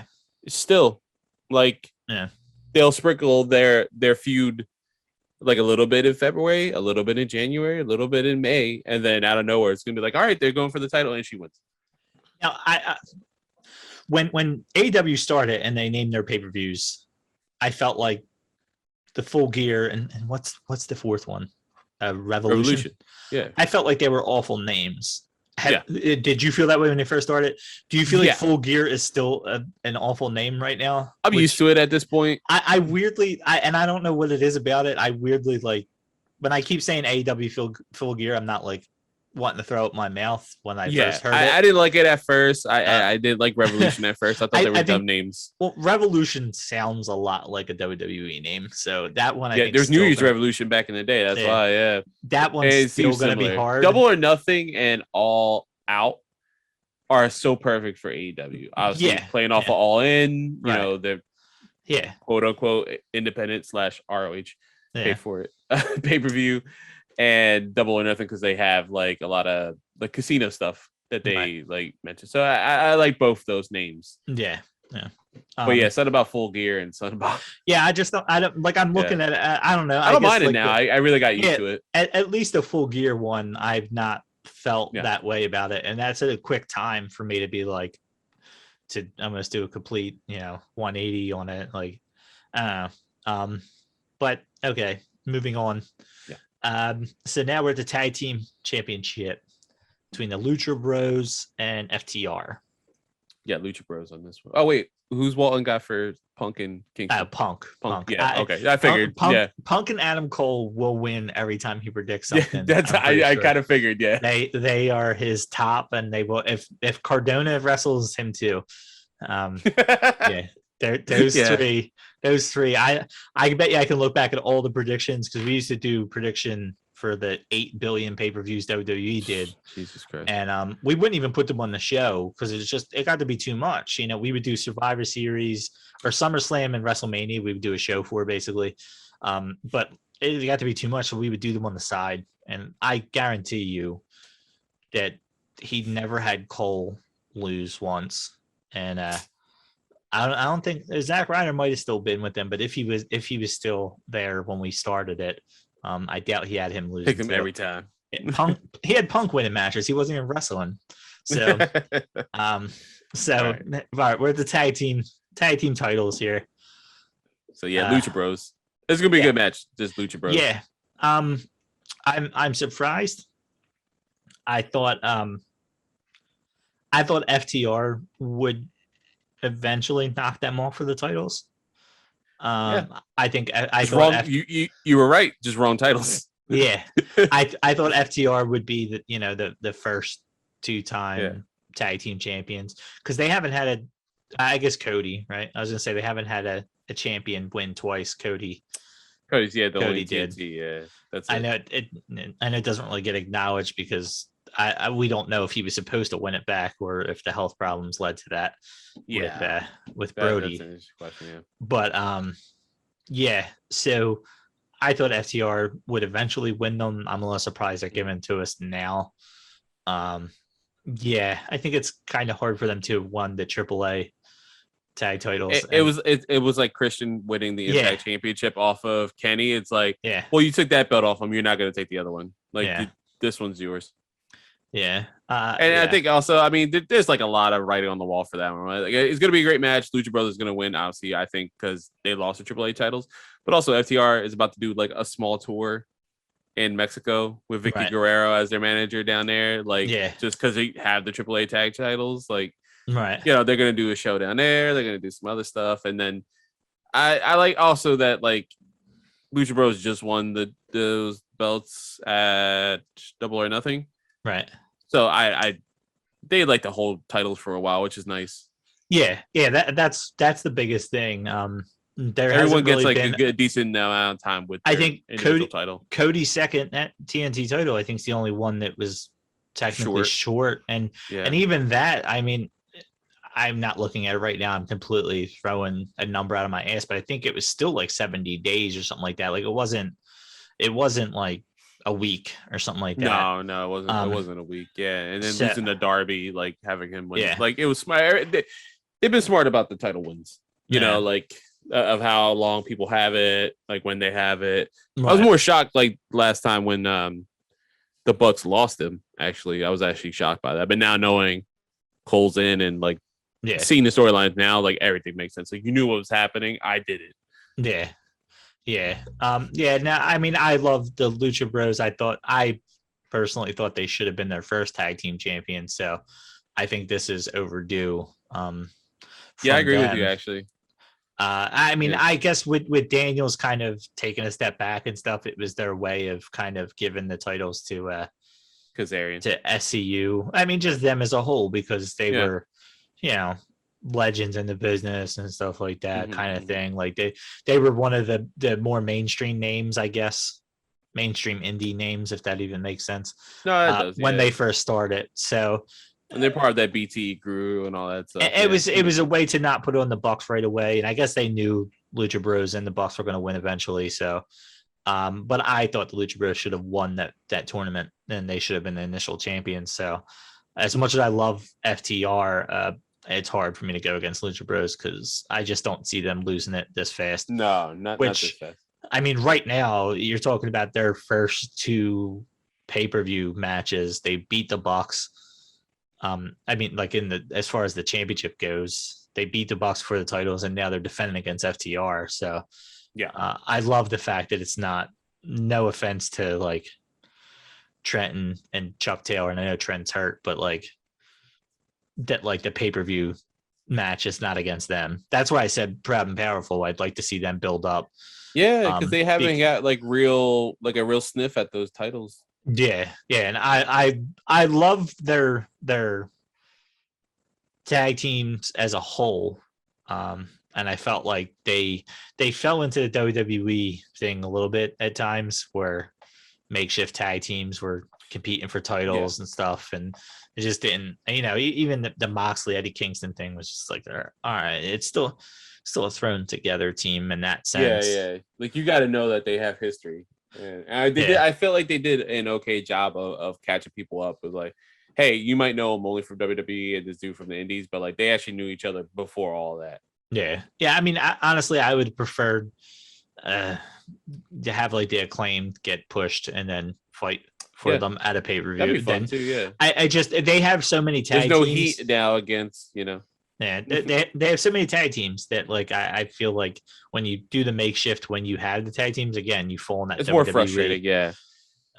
It's rare that the AEW does it, but they still do it. Yeah, like Ethan Page and Scorpio Sky. That's a good, like, why are they together? No offense to either of them, but both of you were pursuing single stuff. Why are you now attacking? I mean, Scorpio Sky literally won the brass ring. Yeah, the Sonic ring, as he called it. But like he won that, and then next week he's with Ethan Page. That was So Walton actually has FTR. Oh, which I actually didn't even realize that. I mean, you can make the case if they didn't win the AAA titles. Yeah, I mean, it's almost telegraphed. Oh my god. The only thing I could possibly say is we've seen it happen with Christian, so maybe they want to throw a curveball.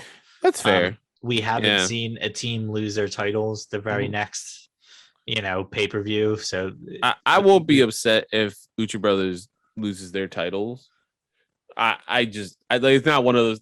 Again, it's not the other match that would have made me angry. But this was the other one. I'm not gonna lie. It was this. Oh, you thought this one? Inner Circle one. So that's what I said when you said that. I said I guessed wrong. I guessed wrong on them. Yeah. Yeah. No, this is the one. Yeah, if FTR win, like, good for them. That's awesome. Like, I mean, I guess I'm not. I'm not thinking. Like, I'm thinking they had the titles for a month. I'm not thinking they've had the titles for a couple months. Had a couple title. Like, we saw them against the Acclaimed. Actually, funny enough. Yeah. The titles and stuff. Yeah, it's weird that they've had matches because the pay-per-views are so far apart. You're like, oh wait, when's the last time they defended? Like, they've defended it enough, actually. Yeah, I keep thinking to warrant a loss. Yeah, they just won it last pay-per-view, and this is their first defense. They're not going to lose it, but I mean, I could see FTR. I could see them winning it. Yeah, but I don't want the Lucha Bros to lose. I don't either. I want them to at least. In the universe. If anything, earliest I would want them to lose is Revolution. Yeah. Or maybe that TBS like episode, do something big and they lose, like whatever. Yeah.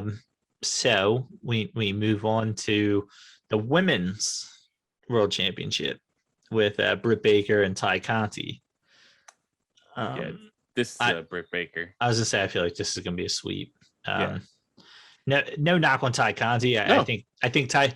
It sucks because I thought Ty Conti would have been perfect for the TBS championship. Yes, I agree with you. I was not a fan of her getting this shot because what was it? They played it up on TV where like she had the option to go into TBS or go for the title shot, and she went for the title shot. Yeah. Which I thought was cool. They played it in that way, but I thought she would have been perfect. Doesn't that seem like a WWE like creative wrestler storyline?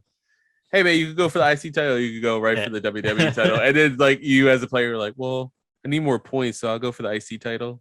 But like I would have loved to see like the fourth contender get this shot and then be like, then play it up on TV where like they're like, hey, you have the chance for either one, and she's like, no, I want the TBS.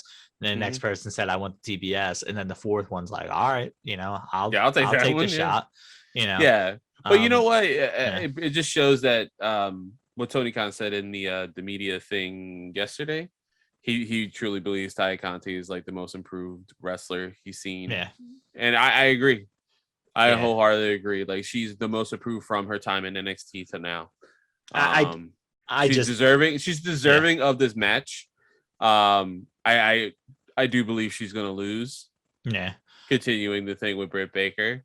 Right. But I and this could lead to a revolution where Thunder Rosa wins, like you said. Yeah, I think personally, I think Britt Baker will not lose the title until she's the longest champion of their history. I not just women's, just all. I feel like they, and I don't know how much longer she has for it.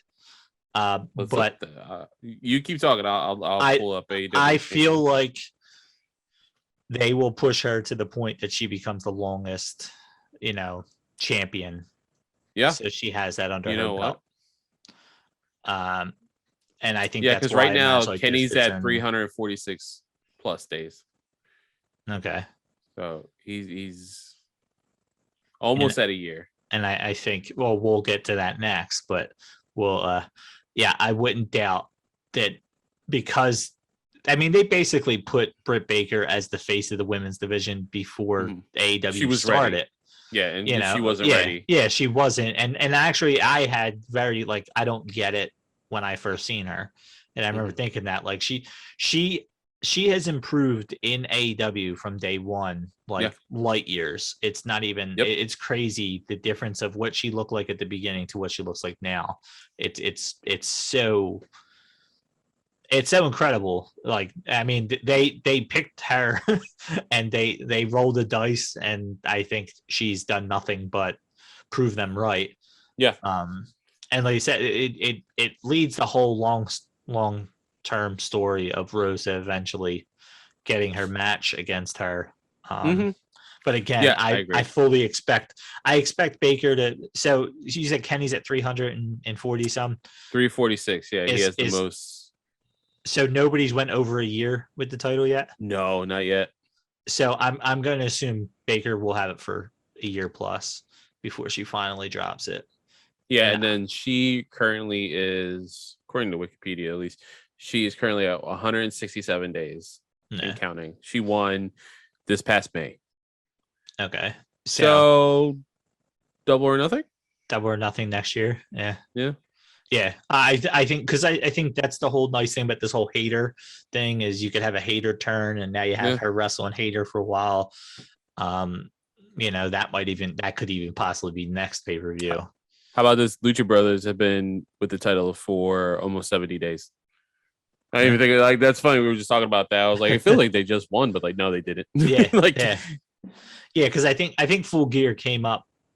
I think it's the quickest turnover from one to the other. Yeah. I think it's the quickest one that they had. It was only a little over 2 months. But yeah, so we all said Baker. I don't even really have to get into that. I think it'll be a nice showcase for Conti, and Baker will win. Oh yeah. She'll look good in defeat. But as far as any of the matches go, and I said Inner Circle, I thought was the clearest. I know the winner. This comes in a strong number 2. It's right under it. Is all right. The only way Ty Conti wins is if Britt Baker's actually injured. And needs they have time to pull off. that trigger. Yeah, that's about the only thing I could see there. So now, and they'll, if that were the case or something, they can adapt really well, and she'll maybe have a short run, or maybe a long run. You never know. But I think it would be some warning of whatever Ty could do. And she's definitely earned a championship match, and I'm happy for her that it's on pay-per-view. Yeah. So now we get to the main event.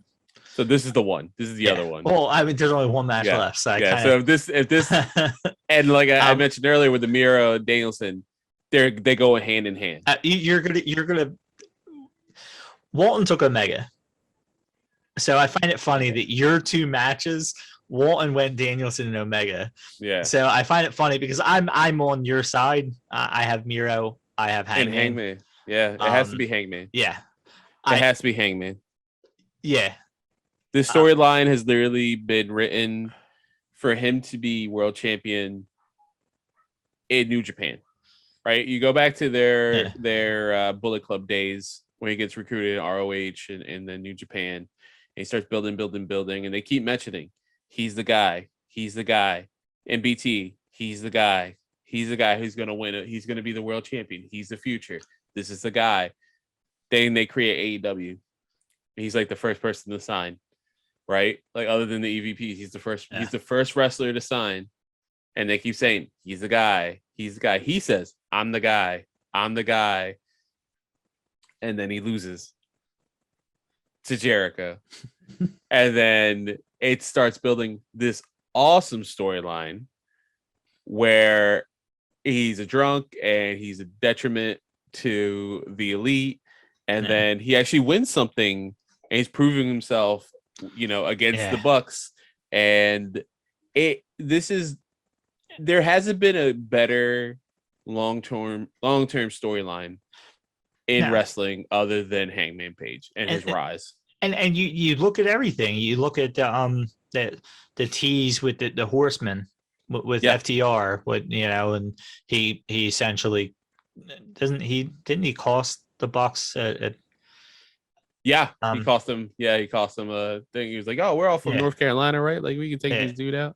So, they, and the whole him tagging with Omega and then Omega slowly turning, during that. It's just the Dark Order thing. Every little thing. I know the little break threw a little wrench into momentum, but I'm going to say that right now is the time. Because next pay-per-view is too late. And I'm saying that purely because right now, Omega has other things he can do. Yeah. With Adam Cole, and then you potentially with O'Reilly coming, potentially Steen coming. There is a lot. Man, you can still do Bryan Danielson versus Kenny Omega. Yeah. We all assumed it was going to be for this title. Right. The thing is, they brought back Page, and he literally did not miss a step. And now you build it the best, no time limit, who's the best in the world, whatever. So now I don't think they could say 60-minute time limit for a non-title match, something like that. He's got other things he can do now. He doesn't need the title. And there's too many guys there that will get the title, that you expect to get the title. There's no way in hell Danielson leaves there without having the title. Oh, yeah. He's definitely going to win it at some point. He will win at some point in his contract. Now, however many years he signed on for, he will win it at some point because they'll want Danielson's name on there as a former champion. Yeah. Punk will eventually win it. Mm-hmm. So Cody will win it eventually. Yeah. I don't care what he says. He's going to win it eventually. But again, Cody's a long-term guy. Yeah. But they'll want Punk to have the title sooner rather than later. They'll want Danielson to have the title sooner rather than later. Then a guy like MJF is eventually going to be in that picture. Mm-hmm. Right now is the time for Hangman. Adam Cole, eventually in that picture. You bring in a guy like Steen, eventually in that picture. You can only hold guys like Malachi Black and El Idolo and hell even Pac out of the title picture for so long. Miro, other guys. There's too many guys now that will eventually be in the title picture. Moxley, there's too many guys to not give it to Hangman right now. Yeah. So the reason I would be legitimately upset is because this would be one of the few times in AEW's history that they didn't read the room. Yeah. You know what I mean? Like everything is locked on Hangman winning and Kenny getting some time off. We seen it the 2-year anniversary. We said that. We said, I would like it to be him. I'd like to be him, but the most logical choice is Hangman, and I wouldn't be upset. He's the only time that it's a logical choice that you wouldn't be upset because that's what should happen. It's WWE. Daniel Bryan winning the Royal Rumble. Yeah. Like, that's what should have happened. Yeah. Nope, you don't give that to us. You give us Batista. That's, I mean, I don't see AEW being like this is not like a EVP thing.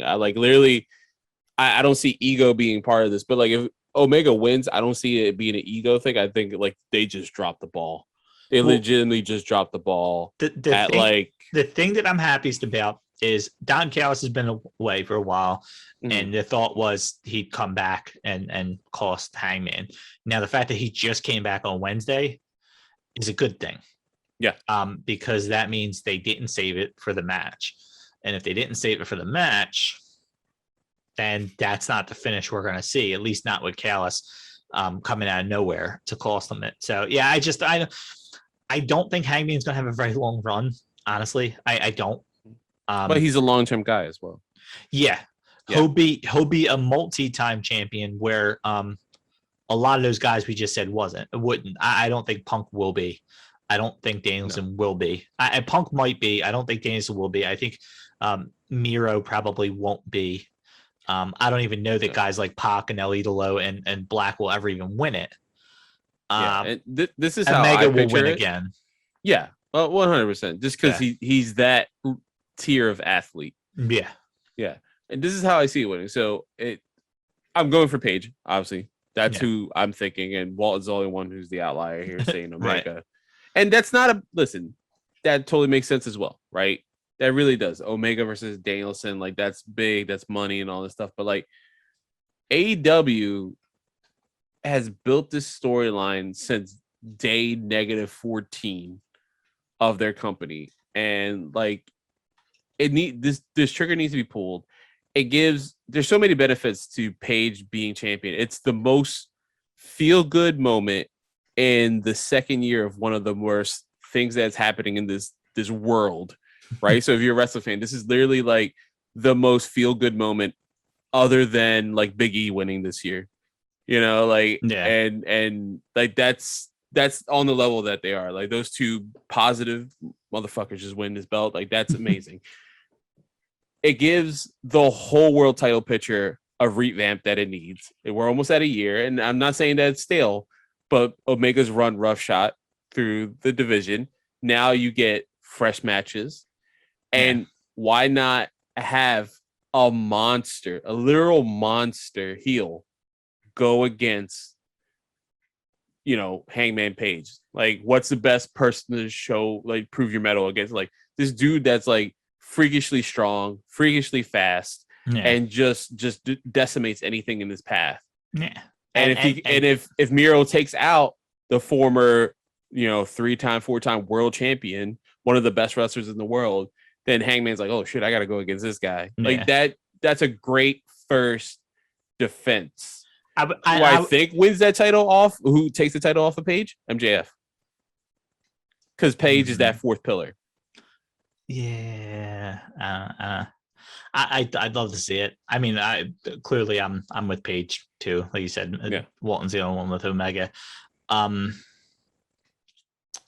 don't know. I could see Omega beating him back for the title. That could happen as well. But I think this is the one moment where, like, if they don't do this, it's all of wrestling being like, you fucked up. Now let's say you want to turn Punk, right? Let's say you want to turn Punk. Punk beating Hangman for the title. Uber heel. Yeah. And him doing it in some way of sneaking his way into the title picture or whatever, or befriending Paige or something like that and doing something. Like I'm imagining, I don't see Danielson. I think Danielson's going to have this aggressive face to him the whole time. Oh my God. I don't see him becoming a heel. And I think that would get him booed if he beat him. Now, crazy. I'm talking like there's no way this will happen in the universe, but like crazy fantasy book in my head. They keep dropping Okada's name. Right?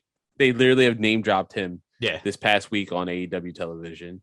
The best friends are, two of the members are back in Chaos. And now, Wheeler Yuta's part of Chaos. And, Orange Cassidy, which I'm sure my friend Mark is freaking out, is part of one of the craziest stables in New Japan history now. Like he's even crazier than Toru Yano being part of that group. But like, what if Okada comes out of nowhere and helps Paige, against like the elite, attacking? Yeah. Or Ibushi. I don't know if Ibushi's cleared to wrestle. I don't know. And then they're able to travel enough. Suzuki did a tour here, and I think Okada's coming to America for a little bit before Wrestle Kingdom in January, where he's got to go against who's their champion? Togo, right? I'm not up on the champions. Yeah, I do know one of their champions, I think, which actually I'm just thinking about this now. I guess once we get done with this match, I want to talk about potential surprises because there is a couple other that I didn't get into in the things. I was right. It's Shingo Takagi. Shingo. I actually did know that. Hangman wins. I think we both agree Hangman wins. Mm-hmm. It would be a perfect way to end the night with. I mean, honestly, being the fan I am, I would love to see Rotunda show up at the end. And I hope those movie rumors are false. Well, you know what's funny, and I will say this. Tony Khan just did an interview not that long ago, or answered questions or whatever. And I will say this: we talked about WWE doing things poorly. I will say this. I see this is me talking about on AEW. It's me talking about Tony Khan. He focused way too much about feeling like he didn't get credit for paying his wrestlers to go to the women's thing. And I'm like, come on, dude. Like, Mark, my former co-host in the Interest Ramp, likes Tony Khan for the decision he makes for a lot of stuff, but I kind of agree with him. He needs to shut the fuck up. Yeah, for a lot of stuff, because this is something where dude, I don't mind it at times because it shows his passion and that's fine. But yeah, you're walking a tight thin line, dude. Yeah, thin line. Yeah, I saw this meme and this is horrible. This is god awful. I saw online. Someone's like, "Oh my god, I hate Tony Khan. He's starting to become like Vince McMahon. He's starting to turn to Vince McMahon." And someone, tweeted under them and was like, "Oh, did he hide a dead body?" Talking about the Jimmy Snuka thing. I was like, "Oof, Jesus, God, yeah." I was like, "That's rough." Yeah, I don't think. But no, he talks a lot of shit, and it's a little annoying. And he wants. I think he. He's passionate. I get it. I will say this more than and everybody would probably feel the same way. He probably feels like he doesn't get enough credit because he's a billionaire son that's just playing Booker and stuff like that.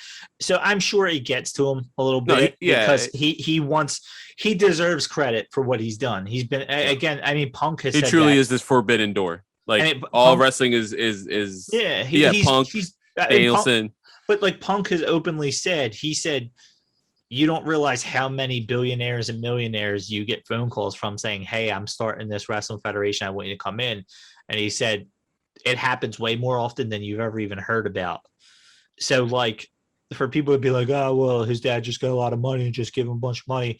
It's not that easy. Yeah. Is it right place at right time? Yeah, probably was.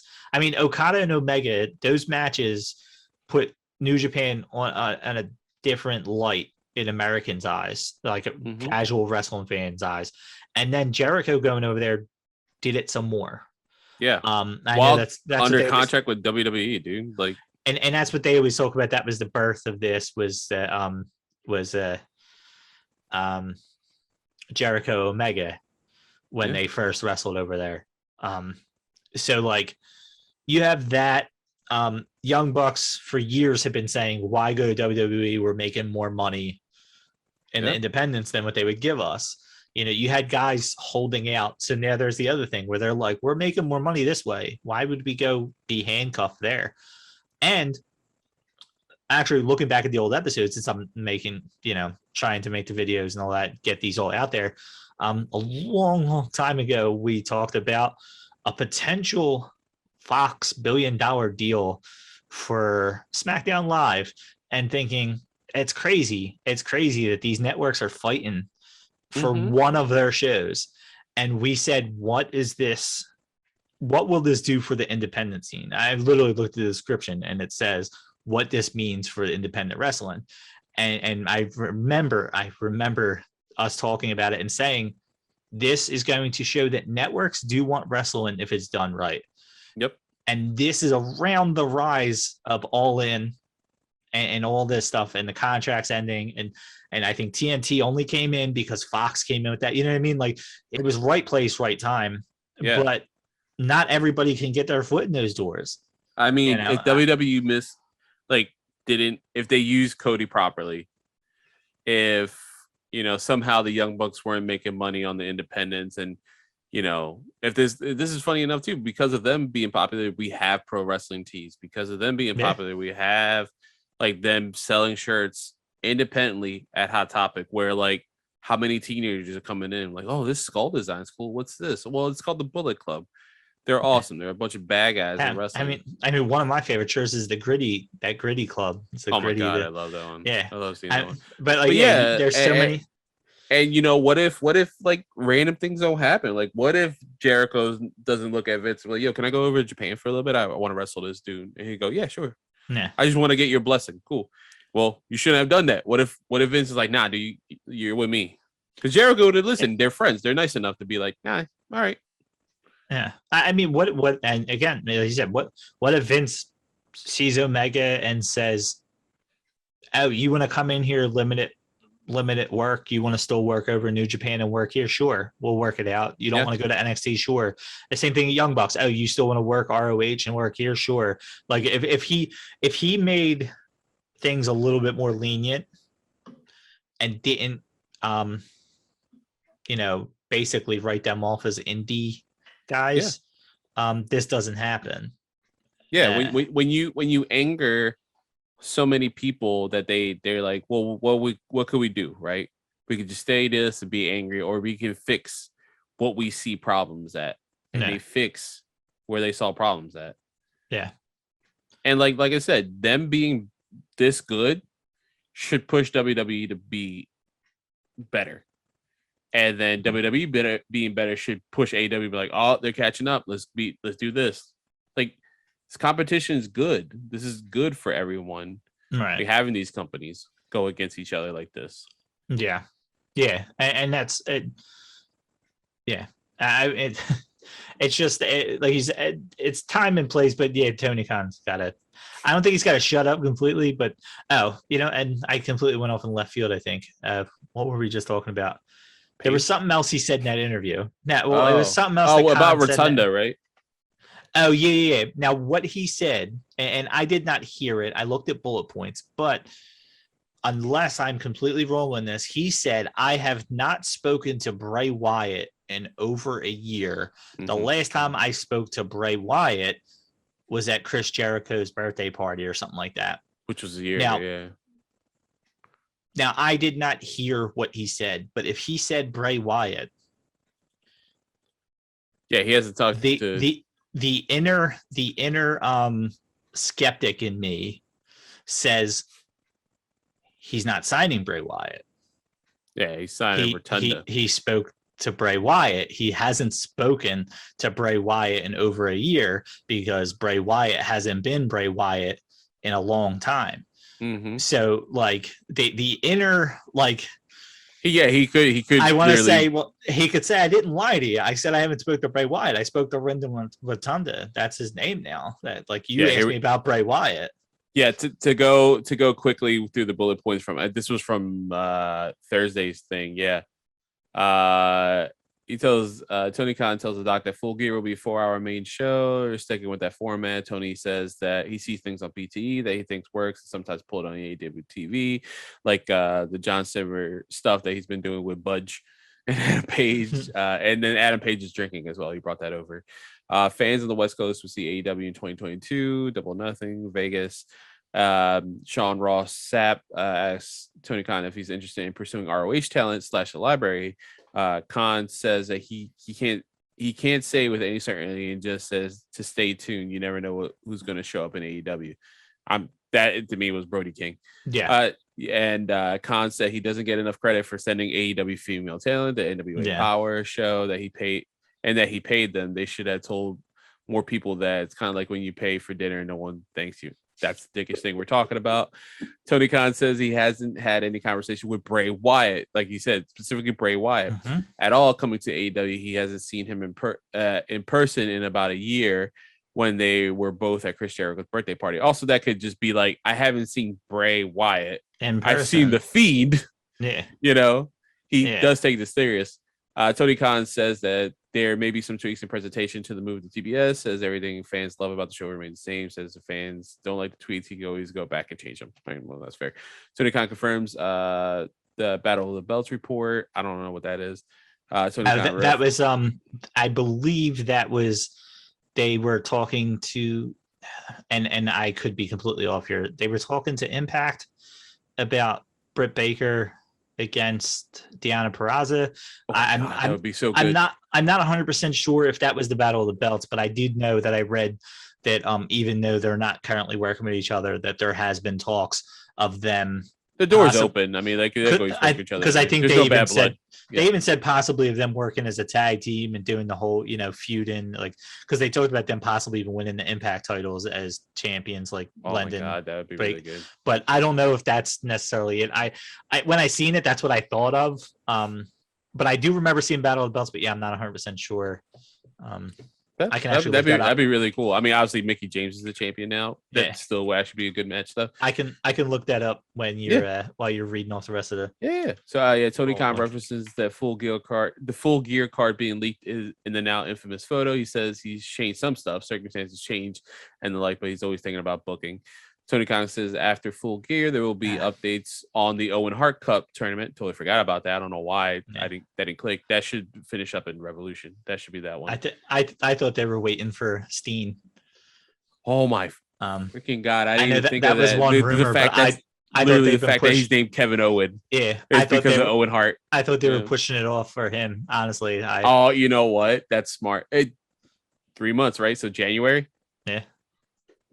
They can announce it in January. Also, they could say it's going to start with the TBS or whatever. Yeah, and then we have a mystery opponent who's like 8th seed.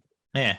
Oh my God, dude, that would be crazy. And then also, I want to see what Owen Hart looks like in this AEW game. I can't wait to play with Owen Hart. I'm going to cut you off real quick and say I was completely off on what Battle of the Belts was. I did read about the Britt Baker Deonna Purrazzo thing, but this reminded me now that I looked it up. They were planning a special called Battle of the Belts, which was an old NWA thing, which is essentially Clash of the Champions, which a lot of people said, hey, they're copying WWE, but it was an NWA pay-per-view called Battle of the Belts. I'm sure Dusty came up with it. That's why. Yeah. So, but apparently that was the idea. They're doing a special on January 8th. It looks like it says. So I'm intrigued because I don't know how much information there is about it, but I'm curious if it's battling outside promotion for belts or Trevor Murdoch versus Hangman Page. Yeah, or are we talking like a Rampage episode where you get the TNT against the main, and then you get that'd be cool. The women's against each other. The TBS versus I like that. I'm down. That's cool. Yeah. I like also special shows when they do special dynamites or stuff like that. Yeah, or special like Saturday things on like free on fight. I think they do it the right way. Like you said, they do it the right way where instead of giving you lesser pay-per-views, they give you these specials, and I think it's the right way to do it. Yeah, but and there's a few things he finished up with. He said here. So after the Owen Hart Cup, which you said that, and that's a great segue. That I hope that works out that way. Tony Khan didn't know Eddie Kingston personally before AEW, but immediately connected with him. They've become close friends now. Cody Rhodes brought him a list of TNT title challengers, and Eddie Kingston and Ricky Starks were the two names he wanted most. Khan is a big fan of Paige Van Zandt. Would love to her to do more. She's tremendous. Doesn't say if there's any plans for her to do that. She should, because she lost her last fight. So why not? Absolutely. I mean, I would love to see her come in as the Ronda Rousey kind of like. Yeah, she's good too. Yeah, she's decent. Yeah. And I'm pretty sure she believes that one school shooting actually happened, unlike Ronda Rousey. Tony Khan reiterates he's a big fan of Leo Rush. Credits Sunday Jump for helping him put together the tag match from last night's Dynamite. So this was Wednesday's. Wow, Sunday Jump, love that name. Asked about AEW's relationship with New Japan, Tony Khan says he really enjoyed working with them. Says when AEW started, they were pissed with him. Obviously, I've mentioned this before. Him and ROH, they would be. They realized he wasn't trying to make them angry. Communication is regular. That's awesome. Tony Khan says he found it comical when he heard the press reports that New Japan was exploring a working relationship with WWE. He had plans in motion already, and that's why he cut the Twitter promo about having a partnership with Japan. And then finally, Khan thinks Tay Conti is the most improved wrestlers in the world and was surprised when she was released by WWE. He wanted to sign her immediately. And I agree with him. I think she's the most improved women's wrestler we've seen since, I mean, I was going to say probably since Britt. Yeah. I mean, I think Tay Conti, in my mind, was kind of like the Deonna Purrazzo leaving, where like you seen that potential with her there. Yeah, it's like, why are you getting rid of this person? Yeah. Especially compared to some of the people. I mean, this is no knock on her. There's no knock on any wrestler. They all can do stuff I could never do, woman or man. But the Aaliyah, whatever her name is. Who's now on SmackDown. Like, she's awful. Like, she was awful. She wasn't getting really that much. I haven't seen her in a while, but I'm going to assume she's still awful. Unless they saw somehow she's also on the women's. You saw this, right? They announced the women and men's SmackDown teams, and she's on the women's team. Well, you need somebody to lose right away. That's what before just Dominic let go of so many wrestlers. Well, before Dominic Mysterio got taken out by Lashley, I assume that's what he was there for too, was to get pinned quickly. Yeah, there's always that one or two people where you see them and you're like, okay, I know why they're in this match. Like, they're going to be the one where the match is going on for a while. Randy Orton RKO's one person, and then Dominic Mysterio comes in, he gets RKO'd right after it, and he just knocks out two people like that. Like, that's like what when Shawn Michaels super kicked one of the Spear Squad members or somebody, and then like pinned him. He's like, wait, was I supposed to? He was on their team, right? And they're like, yeah, he was. So as far as all this goes, is there any I know we kind of referenced it a little bit. Who do you see as being possibly surprises on this card, or surprises in general? I know Tony Khan's hinted at people coming soon, which I know will be Full Gear, and you're always going to see a couple. Well, a lot of the NXT stuff is 30 days, and they just got released last week, so we're probably not going to see them Saturday. I would love to see. I mean, honestly, God, I would really love to see William Rotunda. I don't know where he would fit. I mean, he could technically go against the Cody. What was that thing that meme I sent you? It was like the WWE starter kit. Like, you start an independent, go to NXT, go to Raw, get fired, and work a thing with Cody. It could be something like that. You never know, but he could also work against Black. He could also align himself with the Dark Order, since that Brody Lee connection. That goes to the Hangman thing. He could go against Hangman too. Hangman wins it. Well, but it's the Dark Order connection. Yeah, where you have him show up at the end, after he wins the title, and you throw that hint of like, he wants to take over the Dark Order. The Dark Order's basically wanting Hangman to be their leader, and Wyndham saying, hey, I got this connection with Brody. Remember what you were on, you know what I mean? And could all be to get into his head. And then you have Hangman go over Rotunda at the next pay-per-view. That's your long-term booking, because I'm assuming Miro would get his title shot, or Danielson, prior to the pay-per-view. They don't usually hold these eliminator no, it's always like when they win like the chip at the Battle Royale. It's like, all right, we'll see you at Dynamite. That seem quick. But they definitely won't hold this until the next pay-per-view. So no, I agree. That gives you a long-term, and the thing is, he never wants to, he comes out of it, never wants the Dark Order. He just wants the title shot, Hey, it could be anything. Yeah, that's true. Yeah, and it could work there. That's me as the fan of Rotunda, but I'm on board with that. I would love to see him. I do like that. I do actually like that going better, and I think it's a lock that Brody King's going to show up, if not tomorrow, more recent, or today if you're listening. If it's not tonight, it's going to be some point. Yeah, within the weeks, just because ROH is done and literally everyone's kind of done with their contracts. Why not? And it fits into that match. Like I said, out of any of the matches here, that one would make the most sense for somebody to debut. Like I said, Malachi Black's been talking about a character change and saying a house isn't just one person and stuff like that. So yeah, I mean that match opens the door for a debut. A debut, and Brody King. I mean, he's not. It's one of those things. He's going to appease those in the know.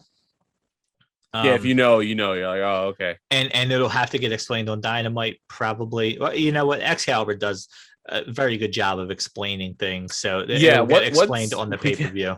Ever since he messed up with the Dark Order, like Evil Uno and Stu Grayson, like I felt like he's gotten only better since then.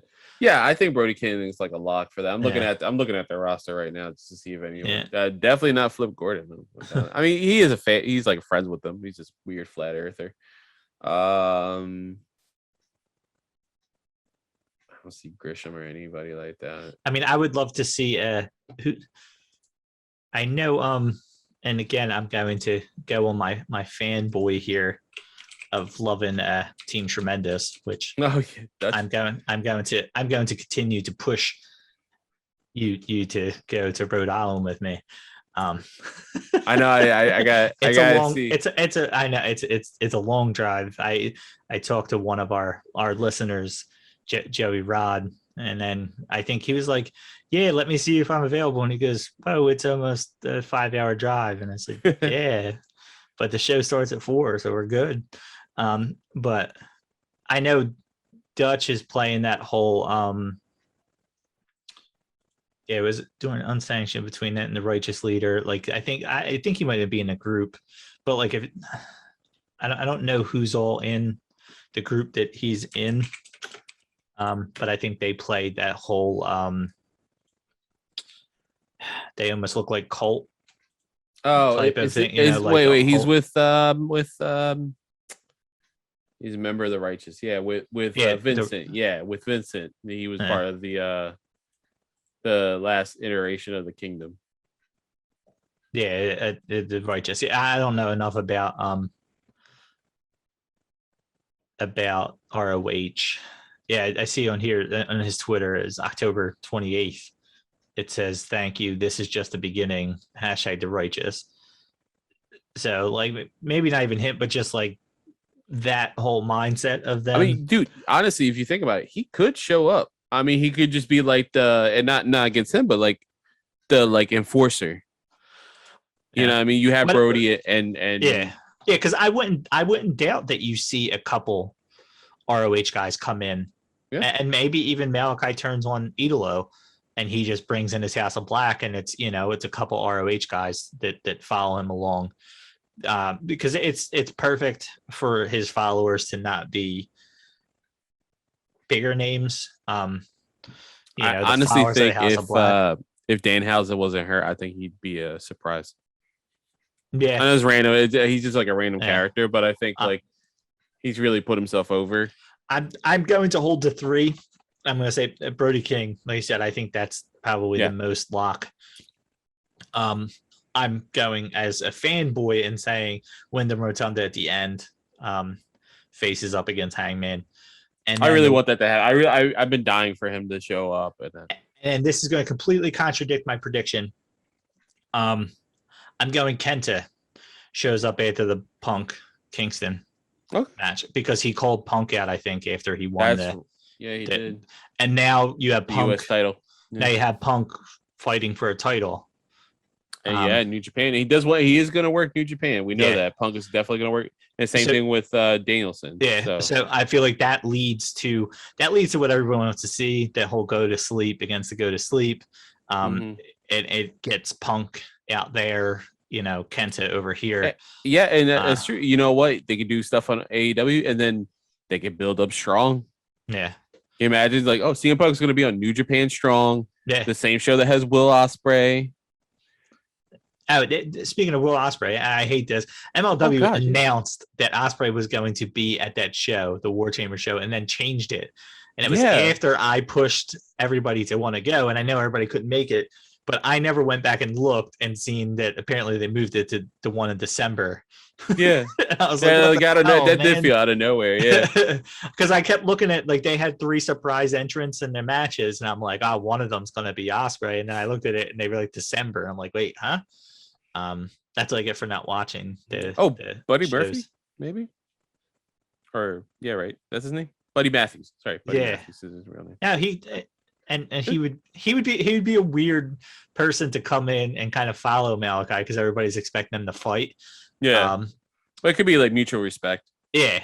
So but I think I'm going with the 3. I don't see too many happening at Full Gear. Yeah, and I want Rotunda. I really do. I don't want to be disappointed if it doesn't happen. That's the only no knock on the rest of them.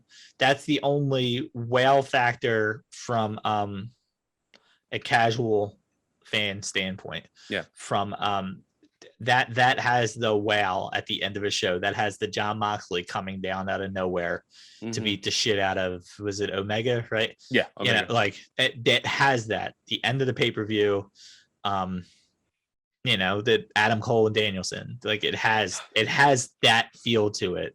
Was it Jericho that was dressed up as Penta? The one All In, yeah.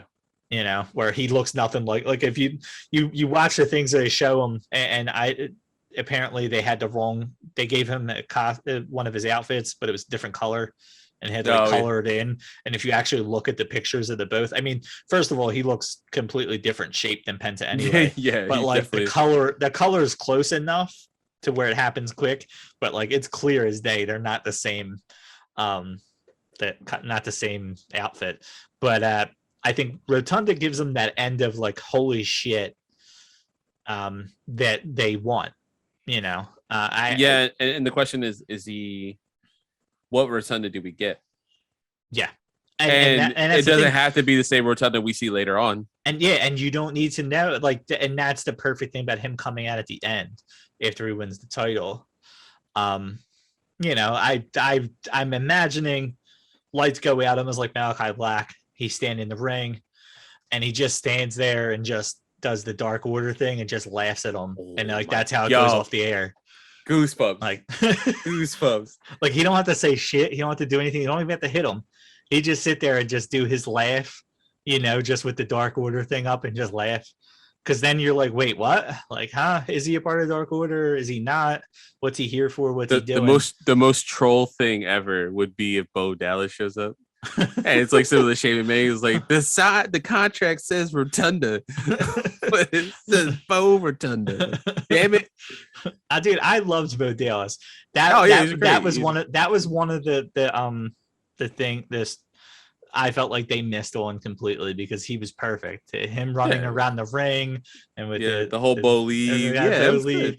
I still remember. I he had good matches. That match against Pac was good. I don't remember what pay-per-view it was, but they had him come out after a match. I want to say it was Daniel Bryan, and I just remember him coming out after the match. He was just like, "Hey, little buddy, it's okay," like, it's just like, you can't do this, but and then like Daniel Bryan beat the shit out of him. But it was just like, it was great. But Wyndham, that's what I want to see. Brody King is what I expect to see. I think for what they're going for, and you're never going to top Double or Nothing. You're just not. But for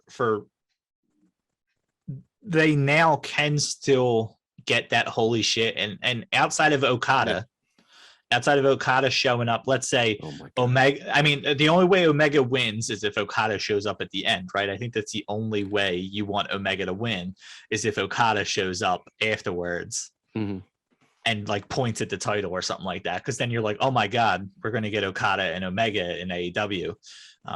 I don't care how many times I've seen it. I'll see it again. It's always good. But like Kenta and Punk, I think, puts Punk in a long-term feud that he never really made himself. It's almost like Sting and The Undertaker. You've been talking about, they legit brought in Kenta right after Punk left and let him continue to use the go to sleep. And it was meant to be a shot at Punk. Like, it's just, it writes itself. And like you said, it gets Punk over there, it gets Kenta over here. So those are my 3 guesses. Those are good guesses. I don't want to say Rotunda just because I'm going to be don't want to be disappointed. You're going to be disappointed. You're going to be disappointed. I mean, outside, who else? Screw it. I'm going to say Rotunda and Brody King. I mean, like I said, outside of Okada showing up, there's not another person that will make you be like, holy fuck, than Rotunda. There's not. And that includes anybody who was just released. I mean, outside of a guy being done with WWE that we didn't know, like finding out Kevin Owens' contract is actually up, you know what I mean? Just and not getting out. Like and even that, I don't think, as much as I'm a big Kevin Owens fan, it doesn't hold a candle to Rotunda showing up. No, he put himself so over. Yeah, multiple times, different iterations of the same character, and he does not need to be champion there, and that's the beauty of him. That's the beauty of that character. Any character he plays. I mean, he put himself over multiple times. He made chicken salad out of chicken shit with the fucking Matt Hardy thing, because they completely did not get the broken Matt Hardy, and it showed. It showed.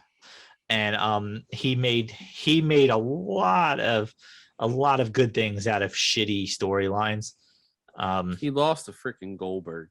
Yeah. And again, Saudi Arabia. You just don't, he's a guy that if he never fights for their title, that's okay. That's fine. You know, he's already world champion, like at least once. That's all I ever wanted for him. But like, cool. he would be a perfect guy there. And maybe he eventually wins the title, but maybe not. Like we said, we expect Punk to be on that list of champions. We expect Danielson to be on that list of champions. Miro, we kind of expect to be on that list of champions.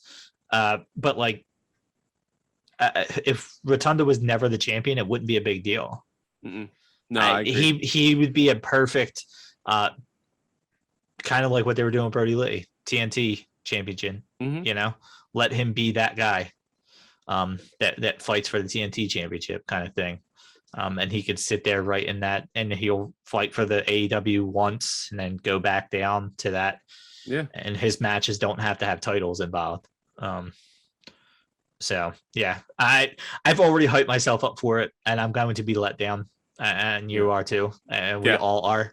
Again, he said I have not talked to Bray Wyatt, and I'm thinking he's trying to troll us and say later, I didn't speak to Bray Wyatt. I spoke to Wyndham Rotunda. And there's no reason for me to think that. Bray Wyatt's a different person, other than my blind hope, there's no reason for me to really believe it.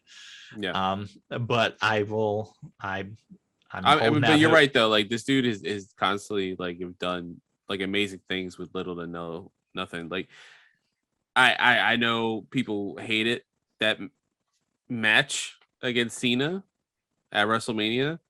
How do you hate that?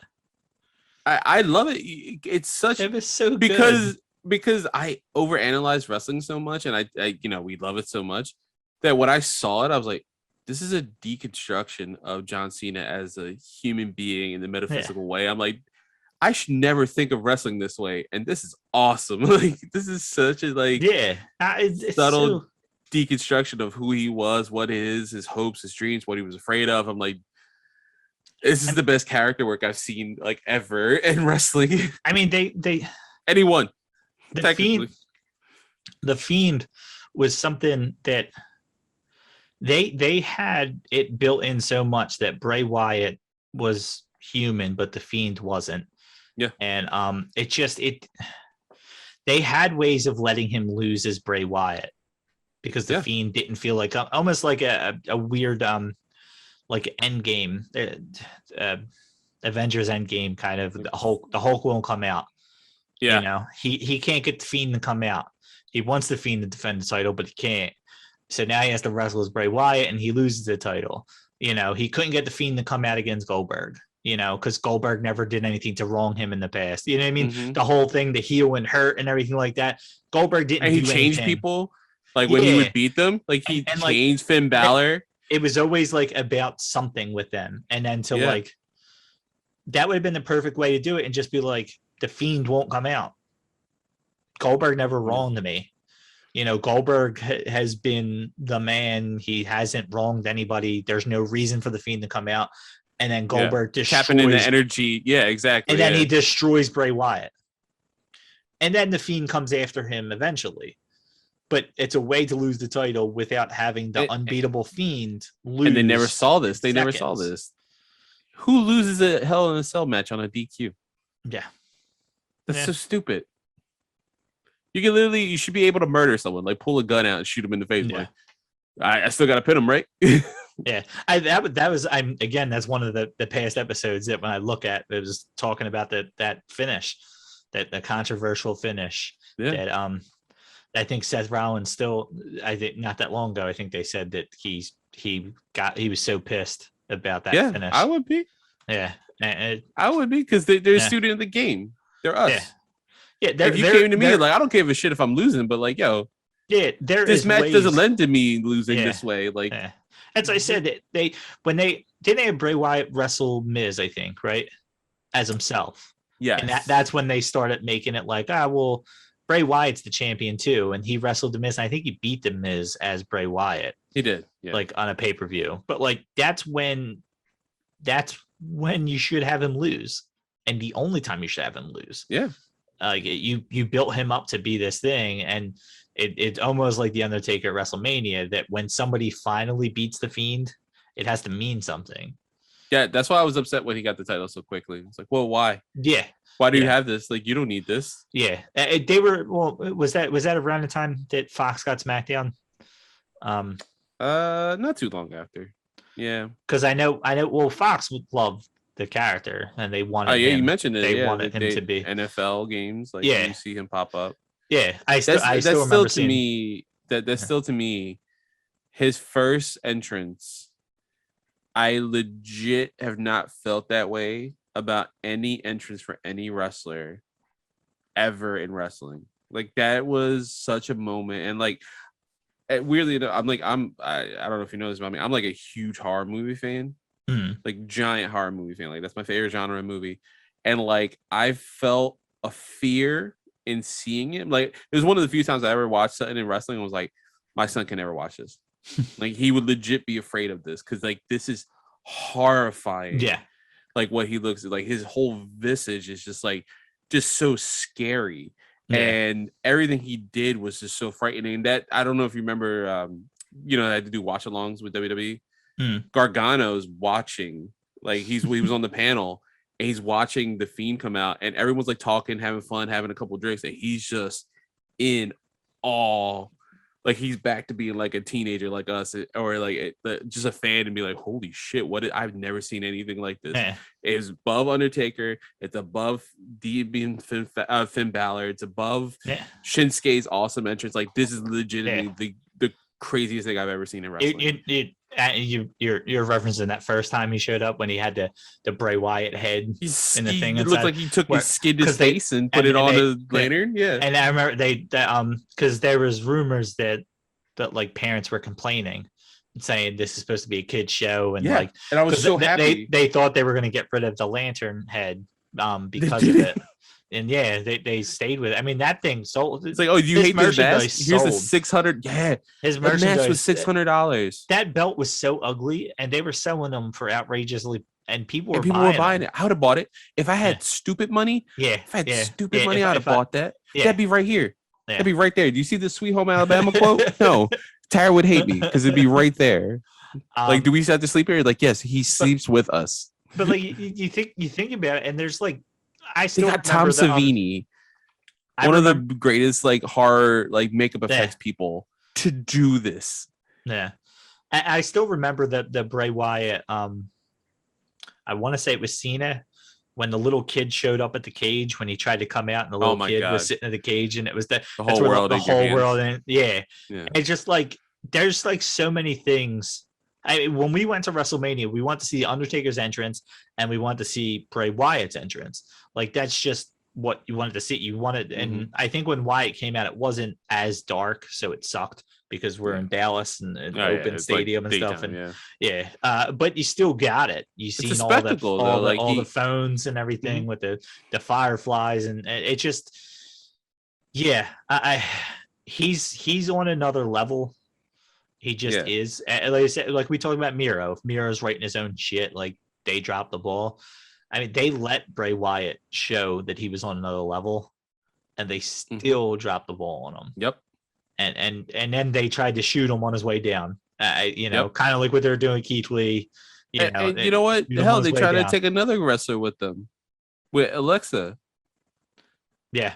They're like, here's you're gonna keep being this like evil fairy pixie thing. It's like I highly doubt she'd be like, well, if he's not here, what? And then she's getting flack from everyone. Yeah. She probably is like, oh, I'm stuck with this thing. Like I have to do this gimmick. Like I'm not. And the worst part is, as far as women's wrestlers go, Alexa did not need a change. No, she the whole attitude and stuff that fit her character well. She didn't need to change. There's plenty of people. One of my favorite heels ever. I loved her working with Bray Wyatt because I didn't want it to be just some random person. But when the Fiend went, she should have went too. She should have became the old self. And no Lily, none of this. I'm glad she's gonna get retooled and come back to that. But at the same point, it was like, did you guys do damage to her too? Because like that's not fair. Like, there's so many people. What was it? Mickey James was like criticizing her. It was like, and then she had to reiterate. It's like, well, I'm not technically talking about Alexa. I'm talking about like them putting this on her and keeping it on her when someone else. When it was like, his idea. It was it's also like an attack to her because she's like, I didn't do anything wrong, dude. Like I feel bad for her. I'm like, the reason why they kept it on. The reason why they kept it on is because she was still selling merchandise. Because kids apparently like the doll was selling well and stuff like that. So it was more about that. The kids were buying stuff. There's so many weird missteps at the end, and the cool thing about him being released is like seeing all the ideas he had that weren't implemented. Yeah. Like almost like a Faces of Foley and using like Sister Abigail that he was going to be Sister Abigail or like Abby Doll. I seen that with where they were ready to have. They wanted all the characters, and he said he wanted to play all the. He was fine with it if he could play all of them. Just being like a creepy Mr. Rogers / Pee Wee Herman character, and I was like, holy crap! And like Huskus and all these like is like, oh my god! Like I never thought I would watch a wrestling show and think of it on a level that I think of like Marvel, like with metaphysical stuff and identity or anime and stuff like that, where like it's like a little above some stuff that you don't even think about. Like he's like the fact that he's dealing with his demons by doing this puppet show. See, this has become a ending of Bray Wyatt appreciation, but I'm picturing it, and again, I'm hyping myself up. I want to see him at the end.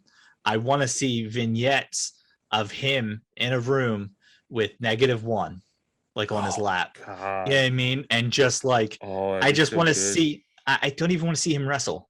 He doesn't have to wrestle for 3 months. Just give me vignettes. Just give me vignettes of him talking about the Dark Order and saying, hey man, you didn't appreciate what you had, whatever. Like I said, just using Dark Order against Hangman. Yeah. To the point that Hangman is like, enough. But no, they are these good people. You want me, and Dark Order isn't going to become what we wanted, but you need the tease, and you got a couple of the guys saying, you know what, he might be right, kind of thing, like Uno and Grayson, and you kind of go back on that, a little bit of a fracture, and it's long term. He does not have to show up. He doesn't even have to wrestle, and he can wrestle Hangman, and to be honest with you, if Hangman's first 3 wins is beating Omega for the title, beating Miro, and then beating Wyndham at the next pay-per-view, I mean, that's a hell of a run on you solidify yourself right there. And again, Rotunda doesn't need to win. He's come in and he'll come in and make a storyline where he never shows up. He just needs an outlet for his talent. Yeah, that's where I want most. yeah. I'm glad he's doing a movie. Apparently, I will 100% watch that hard movie. Yeah, but yeah, I'm so hyped for it. It's at a Punk level, and no offense to Danielson or Adam Cole, but it's at a Punk level. Of if I see him, I won't be able to go to sleep. Well, I'll have work, so I'll be working at the time of him showing up. But I'll be so excited. I'll be distracted. Yeah, I will be watching Dynamite live without a doubt on Wednesday if he shows up at the end. And I'll be watching well after it goes off the air, hoping it comes back on just to show him show up, because I've hyped myself up for it. For I would say 25% chance of it happening. I think I'm being generous. Yeah. But they've hid so much so well, which is why Tony Khan's not dumb, and I could see him saying, "I haven't talked to Bray Wyatt," like, no, because it's not his real name. So can you imagine that scrum? Yeah. Can you imagine that scrum tonight? It's like, but you say you didn't speak to Rotunda. I was like, no, I said I didn't speak to Bray Wyatt. I spoke to William Rotunda. Yeah, I spoke to him. I didn't speak to Bray Wyatt. I didn't lie to you guys. And then like a wink and a nod and a little smile, and we were all like, "You're an asshole. Thank you." Yeah. That's what. Like I said, I think because I'm such a big fan of his that I'm like, I want it to be real, and I don't want to see him go away from the wrestling business. Yeah. But did me saying that about Bray Wyatt and saying the second you mentioned that, and I read it again, I was like, wait, no, he did say Bray Wyatt. I'm like, so now I've given you false hope too. So I won't be the only one disappointed. I put that in your head. I can't wait for all like the text messages this time tomorrow. It'll be like, oh my fucking god. It's all like, caps. Listen to our show. Listen to our show. Even though it's a prediction show, listen to it. Because we called it. Yeah, we'll make a new picture. Rest Pass was right. You won't ever live it down. Oh, you know what? I didn't get to say one take Carlos. Oh yeah, I forgot about that. See, I was so excited because I thought Walton was going to be on here. That's you got distracted. Yeah, he's still driving wherever he's at. He does not stop. He just texted me. He said, "Are we recording soon?" He's just got him. Okay, well, all right. This it's funny. I said the last one was the longest episode, and it was by like 2 minutes, not by that much. This was definitely our longest episode. Oh yeah. Once we got on the Bray Wyatt topic, that was we're at about 2.5 hours right now. Damn. And so we also spent, I want to say, a good 20 minutes to a half an hour on the releases too. So that's fair. I would said this would have been a 2-hour show. It was hard not to talk about that. It was very strange because it's like we gotta kind of talk about this, right? Well, what I will say is, and this is a testament to AEW, is when we used to do our prediction shows for WrestleMania and SummerSlam, we used to separate it into 3 episodes, right?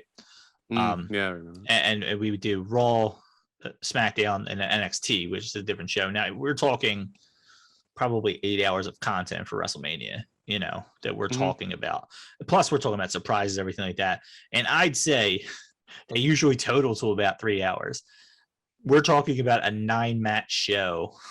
Yep, 4 hours. 4 hours, but 9 matches, and we're going on 2 hours of talking about the show, and it's a testament to AEW. And I read somewhere that Bully Ray mentioned he didn't want Hangman to win because he felt like he wasn't down enough to finally get over on Omega right now. Like he's too empowered right now, I guess. Like that, I guess that was his meaning of it. Like you want him to still build it and be down and out and then finally get there.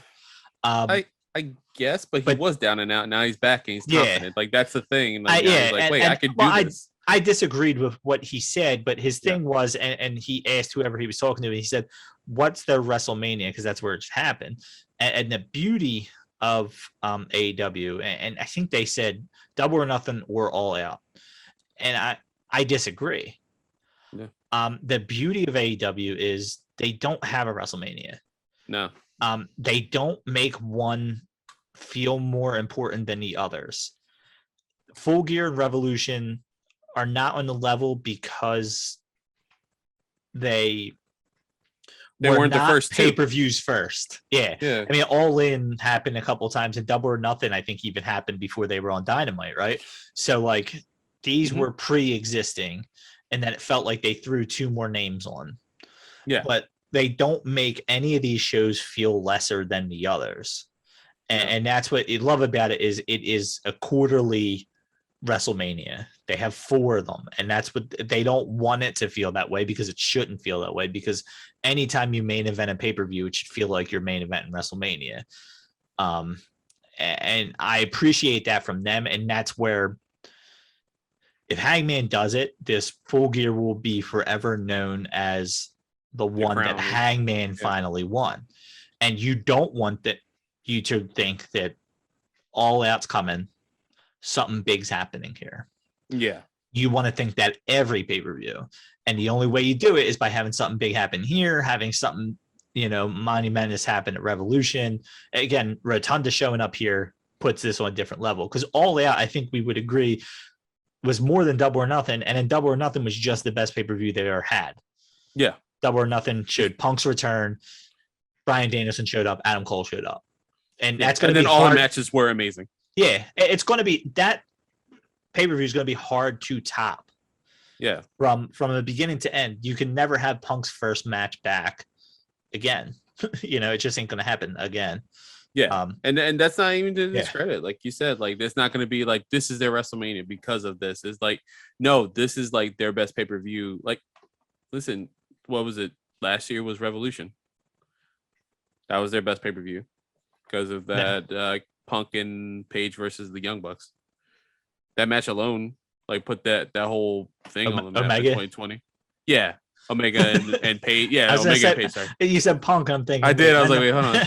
Yeah, Omega and Page versus the Young Bucks. Like, that match alone was like match of the year for so many people. So that technically could have been their best pay-per-view last year. And that's what this happens to be 2021 is Double or Nothing. Yeah, that's where I hope they stick with that. I don't want any of these pay-per-views to ever feel lesser than. I want the best of the best, and this card from top to bottom. Like I said, Britt Baker, Ty Conti is the Inner Circle against America Top Team, and then the Pac, Cody, and El Idolo against Black, Yeah, and even that is you're still getting Britt Baker defending the title against Ty Conti. You're still getting, hopefully, Dan Lambert tapping out. Yeah. And you're getting to see Junior Dos Santos and is it Andre Arlovsky, right? I don't even know how to say his name. Oh, I thought it was Jorge Masvidal. Am I wrong?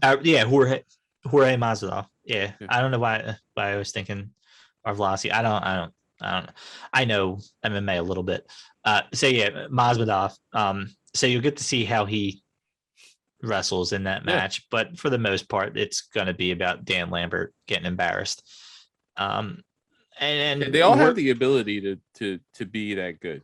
Yeah, and there's not a single match on here where I'm like, I don't want to at least watch, because you don't know what's going to happen, and that in and of itself is better than any of the rest. You were right. No, it's Andre. Oh, okay. Andre. Wow. Just ignore the hour 2 of our conversation where I kept saying Jorge Masvidal. I was just saying, I mean, I'm looking at the picture. It's hard for me to see. He's all the way in the back. But I thought Masvidal. I didn't. I thought I remember him saying. Yeah. I'm surprised they didn't put. You know what? They're probably saving that though, because wasn't he was the one that need that Jericho. So it's a way to kind of save him from this, because he wasn't even the guy. He wasn't even one of the people they were talking about being the 5th. It was Paige Van Zandt, her husband, and the guy from Bellator or whatever. Yeah, that's right. That's right. All talked about. So, but yeah, I mean, I don't want to go too far into it now that but yeah, that's what I was saying. Like, for him to say what's their WrestleMania, they don't have one. They don't need to have that's one. Fine.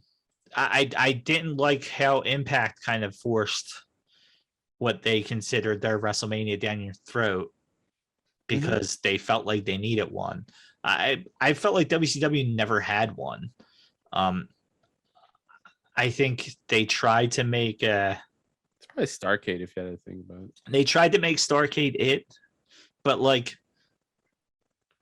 I never felt like they had like their best of the best there. Where WrestleMania is the only time they try to bring out the stars, and you know what I mean. Yeah, they they make WrestleMania different than any other pay-per-view. Where I never felt like WCW made anything that much bigger than any other pay-per-view, and AEW tries to do it every time around, which is nice. It's the way it should be.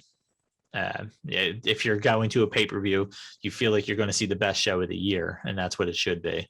I 100% agree with that. I think and they do a good job despite what other people think. Like they do a good job. It's all, I mean, we're entertained. We're entertained. We're sitting that's here all talking, you guys for. We're sitting here talking about it for almost 3 hours. We're entertained. If you're not, that's okay. That's fine. And if you're not watching out of some blind loyalty, you're missing out. Don't use spite.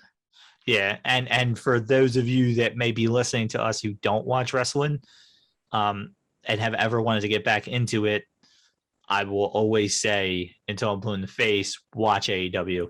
Watch it. Just watch it. It's your best entry point. If you don't like it, fine. But it is worth watching. It just is. It 100% is. It's the most accessible to anybody who doesn't watch wrestling. I've actually watched other podcasts that I've appeared on. They talk about TV shows and stuff for like a segment of their show. And that was the one guy, was his plea to his co-host and to anybody watching, like, hey, listen, you watch wrestling, like you play video games, you should watch wrestling. Why not?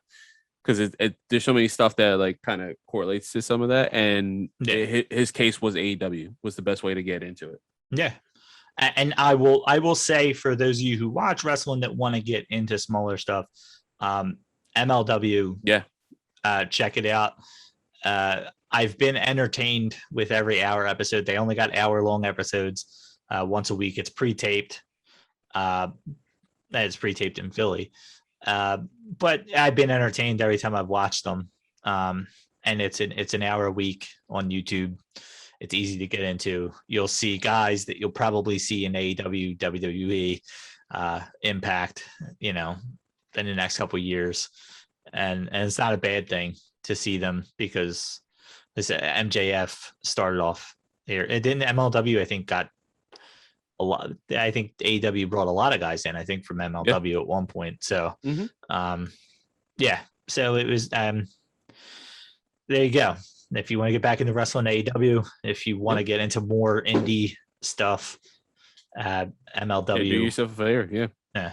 And talk to us, DM us. We'll give you. Yeah. I mean, it's so weird that we were like I'm thinking back, and now I'm reminiscing on the beginning of Apron Work, that this started the last time WrestleMania was in Dallas. Apron Work started, me, PG, and Walton went to Dallas, WrestleMania, the only WrestleMania we ever been to. And it was awesome. And we were drunkenly talking about doing a podcast because we were on a bus with people taking us from Arlington back to Dallas, where they were talking about podcasts. And we were like, we could do this. And it got there from here. And we said, we don't want to be WWE, we want to be wrestling. But at the time, WWE was the only thing. We tried. I got into New Japan a little bit, but it was just the easiest thing. And right now, there's so much out there that you can watch, that it doesn't come down to you having to read dirt sheets or go locally to see guys that you don't see wrestle half the year. It's a good time to get back into wrestling. It's a good time to be a wrestling fan. Yeah. There's a lot of options. You're not force fed. That's why I haven't watched WWE. I probably would have at some point if AEW wasn't here. And it just goes to show you that I was watching it as a wrestling fan and not as a WWE fan. Exactly. So I appreciate you, Carlos, for doing this with me, because we did so many WWE predictions because we couldn't come up with ideas. And I know I've been the one that I'll just text you. Like I literally just texted you on Wednesday. Like, and you've ran with it, which I love it, because that's how I work at times. It was like, hey, let's do this. And you're like, okay, can we talk about this? I'm like, yeah, sure. But like AEW, I feel like their pay-per-views deserve us to talk about it, because they've put a product out there. Yeah, they put a product out there where we're not reviewing it because it's WrestleMania and we feel like we have to. You know, we're talking about it because we want to. And that's, as a fan, it's nice. I haven't felt this way in a very long time when it came to wrestling. Yeah. So yeah. So there's that. There's my long thing. I'm getting tired. I've been talking for too long, and now too much fun talking about prediction. Yeah, I'm just sitting here waiting for Rotunda. So much for getting this episode out by midnight, though. Unless I was talking about West Coast, because it's past midnight right now. So this for West Coast fans, yeah, this will get out tonight, because I if you're up late, you just got done watching Shang-Chi on Disney Plus. Happy Disney Plus Day. Go ahead, listen to us. Give us a listen. Yeah. So on that note, is there anything else that you want to talk about before I wrap this up?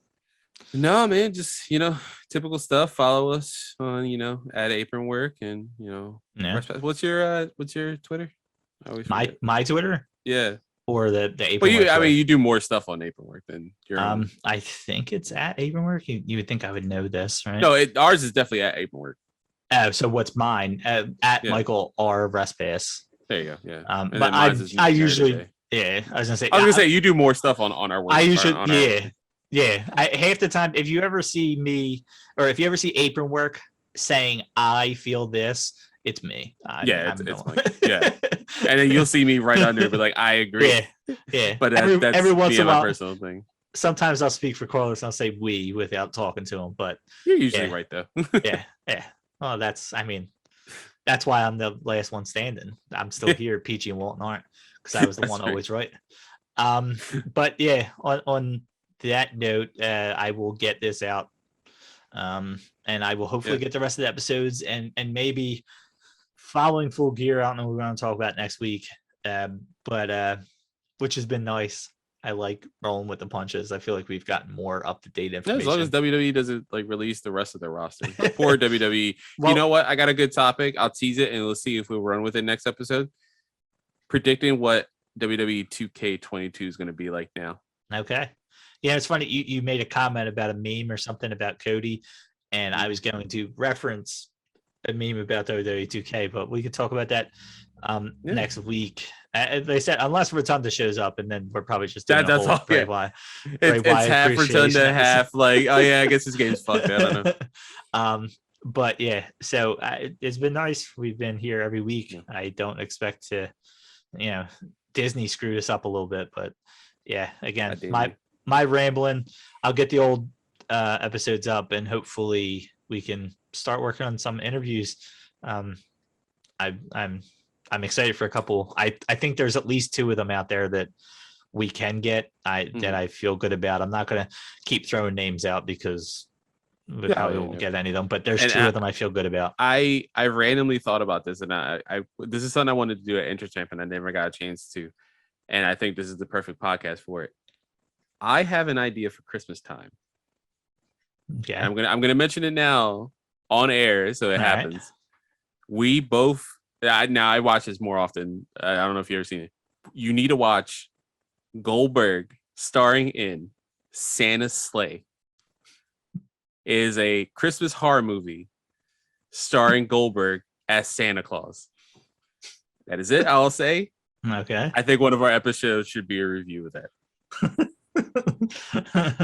I mean. Usually around Christmas time, I watch The Miz and whatever that Christmas. I love that movie as well. Christmas Bounty. That's a horrible movie, but I watch it every year as well because it's funny. Yeah, but No, that's actually even if it's not about that, the Christmas movies with wrestlers in it. That sounds. I wonder if there's more. Oh yeah, there's a lot more, unfortunately. So okay, well, right. Before we get too far into that, on that note, thanks for listening, watching, doing whatever you're doing. Happy Full Gear Eve. Yeah. Watch it. Definitely watch it. Enjoy the show. Yeah, watch it. Tell us what you think. Yeah. Give us your predictions. Yeah. Make sure you tweet us when Rotunda shows up at the end. Yeah. So validate us. On that note, we'll see you when we see you.